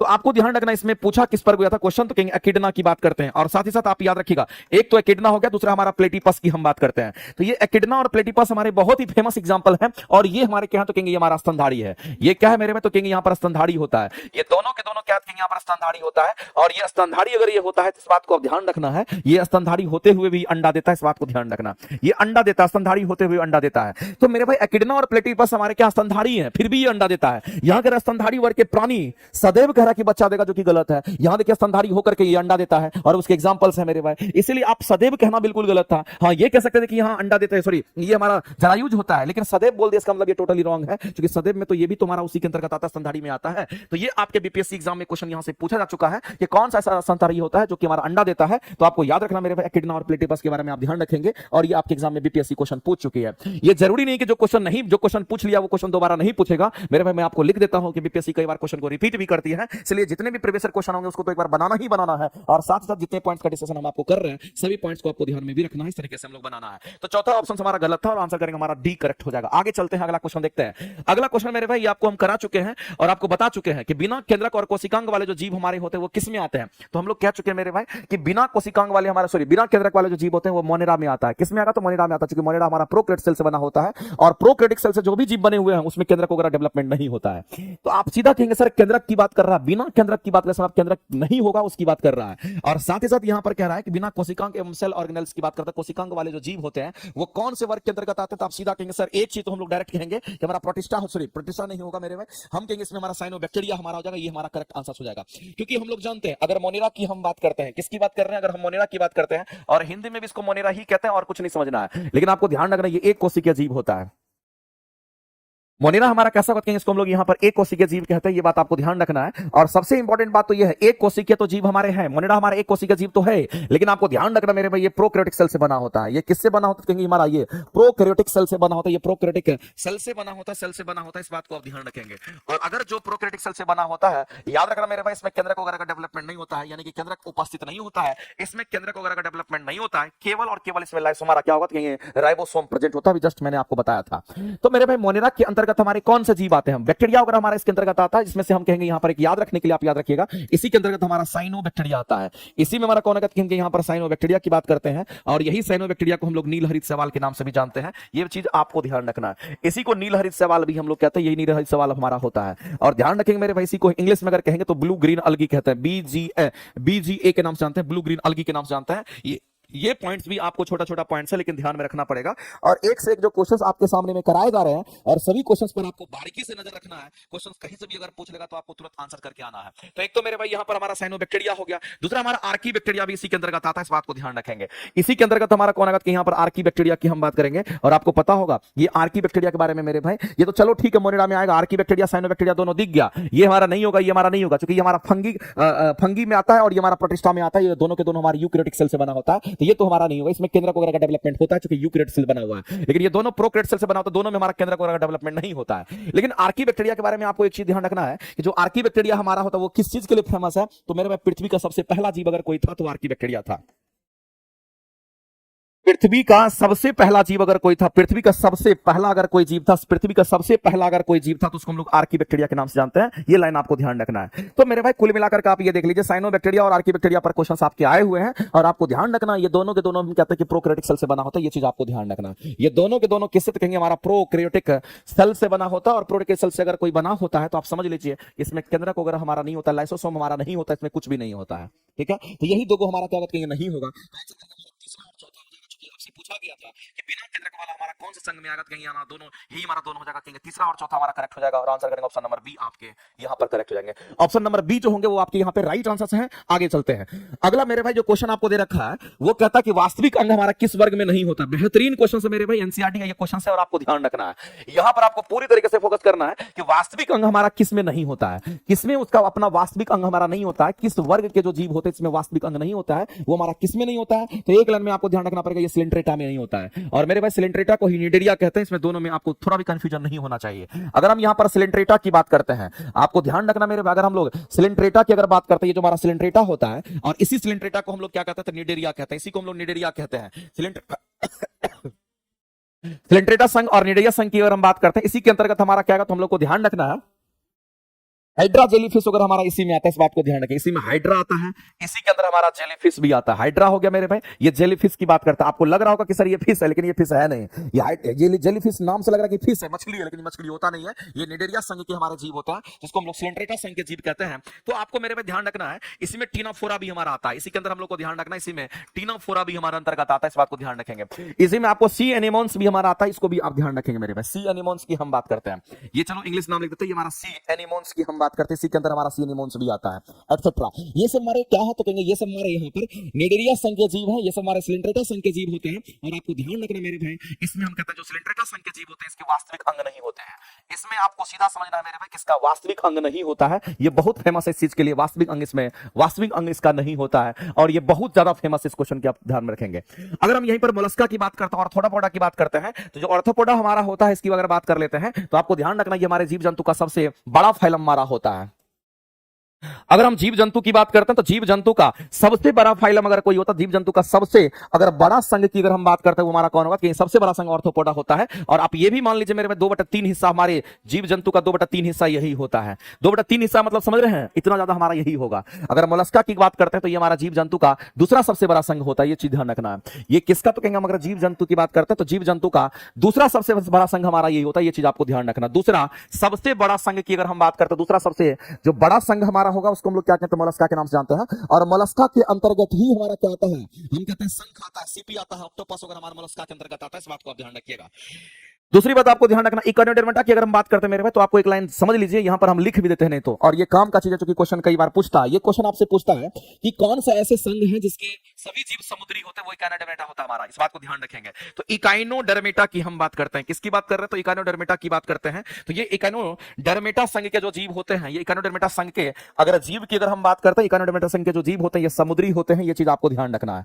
ये कैसे होते हैं, तो आप इसको यहां पर समुद्री होते हैं, ये चीज आपको ध्यान रखना है। इकोनोडर्मेटा संघ के जीव कैसे होते हैं, तो समुद्री होते हैं। इसी के अंदर मेरे पास सी अर्चिन वगैरह हमारा आता है, याद रखिएगा, इसका नाम होता है सी अर्चिन के नाम से हम लोग जानते हैं, सी अर्चिन हमारा होता है। और भी आप ध्यान रखें, सी कुकम्बर भी होता है, ध्यान रखेंगे। सी कुकम्बर की हम बात करते हैं, सी कुकम्बर भी हमारा इसमें होता है, जिसको हम लोग कहते हैं खीरा की तरह दिखता है, कुकम्बर वाला खीरा की तरह दिखता है। ये सब इकोनोडर्मेटा संघ के हमारे जीव होते हैं, इसको भी आप ध्यान में रखेंगे मेरे भाई। और आगे चलते हैं, इस क्वेश्चन के आंसर आपको ध्यान रखना, वास्तविक अंग किसमें नहीं होगा, तो एक लाइन में कहानी सिंपल है। ये वाला क्वेश्चन मेरे भाई बीपीएससी को बहुत ही ज्यादा प्यार है, और मैं आपको लिख देता हूं कि आपके एग्जाम में आने की संभावना है। ये एग्जाम आस्किंग क्वेश्चन और एग्जाम आने की संभावना बहुत ज्यादा है। ये वाला कहता है कि निम्नलिखित में से किसमें हमारा ओपन सर्कुलेटरी सिस्टम होता है, खुला परिसंचरण तंत्र हमारा किसमें होता है, ये लाइन आपसे पूछा गया है। तो मेरे भाई ओपन सर्कुलेटरी सिस्टम और क्लोज सर्कुलेटरी सिस्टम की अगर हम बात करते हैं, आपको एक बात ध्यान रखना है, अगर हम यहां पर सर्कुलेटरी सिस्टम की अगर बात करते हैं, अगर हम सर्कुलेटरी सिस्टम की अगर बात करते हैं, तो एक चीज आप जान लीजिए, जो हमारा सर्कुलेटरी सिस्टम हमारा होता है, इसी में ओपन भी होता है और इसी में हमारा क्लोज भी होता है। अगर इसी में अगर हम ओपन की बात करेंगे तो अलग होगा कहानी, और ओपन सर्कुलेटरी सिस्टम की अगर हम बात करेंगे तो हमारा अलग कहानी होगा। और इसके बाद अगर हम बात करते हैं यहां पर क्लोज सर्कुलेटरी सिस्टम, तो इसकी कहानी अलग होगी, और दोनों पर क्वेश्चंस आपको पता होना चाहिए। तो ओपन और क्लोज सर्कुलेटरी सिस्टम की अगर हम बात करते हैं, तो आपको मेरे भाई पूरी तरीके से ध्यान रखना है कि अगर ओपन सर्कुलेटरी सिस्टम अगर हमारा होता तो वो किसमें होता है, तो आप एक लाइन में जान लीजिए, ये हमारा किसमें होगा, बहुत ज्यादा फेमस है, ऑर्थोपोडा की हम बात करते हैं। और साथ ही साथ मेरे भाई मोलस्का की हम बात करते हैं, ऑर्थोपोडा और मोलस्का की बात करते हैं। किसकी हम बात करते हैं, यहां पर ध्यान रखना है, एक तो हमारा ऑर्थोपोडा होता है, एक ऑर्थोपोडा होगा, और दूसरा हमारा क्या होता है, यहां पर हम मोलस्का की हम बात करते हैं। याद कैसे रहेगा, तो आपको याद रखने का तरीका भी बताते हैं। अगर ओपन सर्कुलेटरी सिस्टम होगा मेरे भाई, तो इसमें हमारा क्या होता है, वेन्स और आर्टरी प्रेजेंट नहीं होता है। इसमें अगर ओपन सर्कुलेटरी सिस्टम हमारा होता है, तो आपको ध्यान रखना, इसके अंदर हमारा वेन्स नहीं होता, सिरा नहीं होता है, वेन्स भी नहीं होता, साथ साथ हम कहेंगे आर्टरी जो धमनी होता है वो भी नहीं होता है। तो वेन्स और आर्टरी यहां पर नहीं होगा। लेकिन अगर कोई क्लोज सर्कुलेटरी सिस्टम वाला होता, तो कहेंगे इसमें वेन्स भी होता है, इसमें वेन्स तो होगा ही होगा, साथ ही साथ आपको ध्यान रखना इसमें हमारा आर्टरी भी होता है, ये चीज आपको ध्यान रखना। वेन्स आर्टरी हमारा यहां पर होता है, और उसी वेन्स के थ्रू हमारा हम कहेंगे खून का फ्लो होता है, लेकिन इसमें ओपन होता है पूरी तरीके से, हमारा इसमें ओपन होता है पूरी तरीके से। अब इसको याद रखने का तरीका कैसे होगा मेरे भाई, तो कहेंगे ऑर्थोपोडा की अगर बात करते हैं, हमारा जीव जंतु का सबसे बड़ा संघ हो गया, और उसके बाद दूसरा हमारा जो कहेंगे जीव जंतु का दूसरा सबसे बड़ा हम संघ की बात करते हैं। तो जीव जंतु का सबसे बड़ा संघ और जीव जंतु का दूसरा सबसे बड़ा संघ जो होता है, ये दोनों के दोनों जो होते हैं मेरे भाई कैसे होते हैं, ओपन सर्कुलेटरी सिस्टम का होता है। यानी कहने का मतलब है कि इसके अंदर हमारा आर्टरी और वेन्स नहीं होता, ये लाइन आपको ध्यान रखना है। तो सबसे बड़ा संघ और सबसे छोटा संघ में हम कहते हैं कि ओपन सर्कुलेटरी सिस्टम होता है। और इस क्वेश्चन का तुम आंसर करोगे तो ये दो ही हम लोग को संघ याद रखना होता है, और हम कहते हैं कि एक तो ऑर्थोपोडा हमारा हो गया, और दूसरा हमारा कौन सा होगा, कि यहां पर मोलस्का की बात करेंगे, और यही दोनों आंसर हमारे हो जाएंगे, और कहेंगे 1 और 2 हमारा करेक्ट होगा। और इस क्वेश्चन का अगर आंसर करेंगे तो ऑप्शन नंबर ए आपका करेक्ट हो जाएगा। एनिलिडा की बात करते हैं और हम लोग सिलेंड्रेटा की बात करते हैं, तो ये दोनों हमारा क्लोज सर्कुलेटरी सिस्टम के अंतर्गत आता है, इस बात को आप ध्यान रखेंगे। तो अगर हम बात करते हैं यहां पर मेरे भाई कि अगर हम ये ओपन की अगर बात कर चुके हैं, तो हम क्लोज के ऊपर पहुंचते हैं, और क्लोज सर्कुलेटरी सिस्टम को हम लोग समझते हैं तो आपको ध्यान रखना, जैसे हम एनिलिडा की हम बात करते हैं, जैसे हम यहाँ पर एनिलिडा की अगर हम बात करते हैं, एनिलिडा संघ के जो जीव होते हैं वो भी हमारे इसमें शामिल हो गए। साथ ही साथ हम यहाँ पर कहेंगे एनिलिडा हमारा हो गया, और कॉर्डेटा संघ में जो भी जीव आते हैं वो सभी आप ले लीजिए।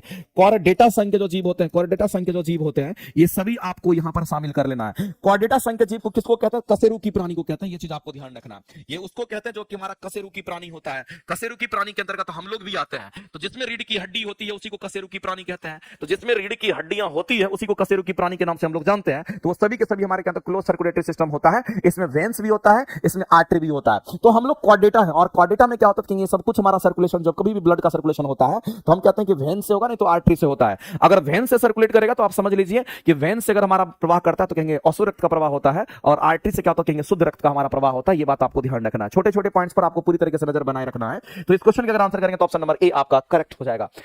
चलिए आगे चलते हैं और अगला क्वेश्चन हम लोग देखते हैं क्या कहता है मेरे भाई। यहाँ पर जो क्वेश्चन आपसे बोला गया है, ये बोलता है कि निम्नलिखित में से कोई एक एनिलिडा प्राणी नहीं है, ये आपसे पूछा गया है। कह रहा है कि इसमें से कौन सा एनिलिडा प्राणी नहीं है। तो मेरे भाई हम लोग सभी लोग देख चुके हैं, अगर एनिलिडा की अगर हम बात करते हैं, हम किसकी बात कर रहे हैं? अगर हम यहाँ पर एनिलिडा की अगर बात करते हैं तो आपको एक लाइन में जानना है कि एनिलिडा संघ के जो जीव होते हैं वो हमारे क्या कौन कौन से होंगे। तो एनिलिडा संघ के अंतर्गत हमारा जोंक वगैरह आता है, ध्यान रखना इसमें जोंक आता है।